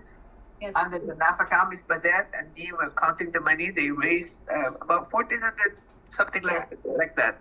I donated additional money yesterday when I saw them. books were very clean. They put all the information all together. It's auditable. They have all the spreadsheet on who gave what to the exact amount of what they raised. And they were really excited about the 8th grader because now they're just looking for venue where to spend that money. So congratulations to the faculty, Mr. Maniti, and what is that? Did I say it correct? Manati, the faculty for the 8th grade. Mr. Manaki? Mr. Manaki. And then the girl, or the other lady teacher. San Jose, Helgenberger, all the 8th grade teachers. No, not Hagelberger. I think one of the Miss San Jose. Miss San Jose, yeah. Both of them have brought in the money to Miss Badette, and it's now with the NAF account. Yes. So that's the way to do it. That's the only way to do it. How much was raised, Miss Badette? Miss Badette, how much was raised altogether by the 8th grade students? Miss B. Yesterday it was 1,473 plus 200 from Madam Faye. It is now 1,673, and that's only for car wash. That's just car wash. Imagine that, and we didn't even participate. Oh my goodness! But next time, I told them, next time you guys want to do that, involve the trustees. We can buy, a $10 coupon that can wash our cars, because we used to get those information. So, which reminds me again, Trustee Lou, is that an order fundraising for the faculty to do? I know it was actually approved probably by the CEO, but let us share some of the work and the donation that we can give those. My God, now they're looking for a venue to spend that money for our 8th grader. And by the way, to let you guys know, these are your 8th grader that actually went in from elementary to where they are now. These guys are first batch of the kindergarten to the 8th grader now. So hallelujah, these guys stayed with GACS. About 78 or 80 students that stayed with GACS from elementary from the 1st grade to the 8th grade of theirs. This is really a celebration. They must love. These are truly GACS students from the initial opening of GACS. Madam Chair, that's had a very important data for the Cognia. Yeah. They want to know, there's that the cohort group from kindergarten all the way to grade 12. Yeah. If that's the cohort group, then we need to find out to track down those kids year to year.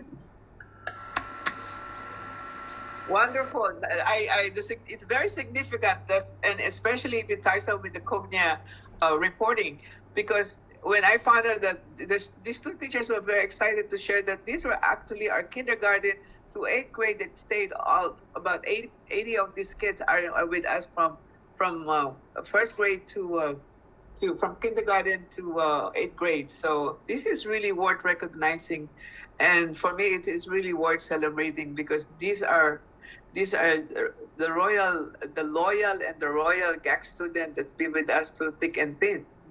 With the parents. Kudos to all of these guys. So I look forward to the celebration that they're going to have for the graduation. And let us know, CAO, what they have decided, where they have decided. I know they're looking for venues right now. Okay? I know that they're excited that now that the governor again extended the numbers for indoors, they're possibly looking at indoors now, since it's 250. Yeah. Yeah. So just letting you know that. Okay, we're now about 1:30. Trustees, is there any executive session matter that we need to have on, so we can exit out of the regular board and go to the executive session, or we can move on and get an adjournment? Ladies and gentlemen. Yeah. Ms. Rosie? Hello. I need a motion to adjourn Yeah. if there are no items on the executive session. Trustee Lou? Oh. Yeah. I hope we Yeah. adjourn. I cannot go. The meeting's still on board. We adjourn? I don't need a motion. I did not hear the motion. I make a motion that we adjourn this meeting. I need a second. Trustee Rosie, I need a second. Trustee Lou, I need a second. I second. Okay. Vote, please. Aye. Aye. Trustee Rosie, are you still there? Trustee Rosie, the Board of Trustees regular board meeting today, Tuesday, March 22nd, 2022, now adjourned at 1:32 p.m. Thank you. Okay. Trustee. Thank you, Thank you, everyone. God bless. Recording Yeah. stopped. Take care of your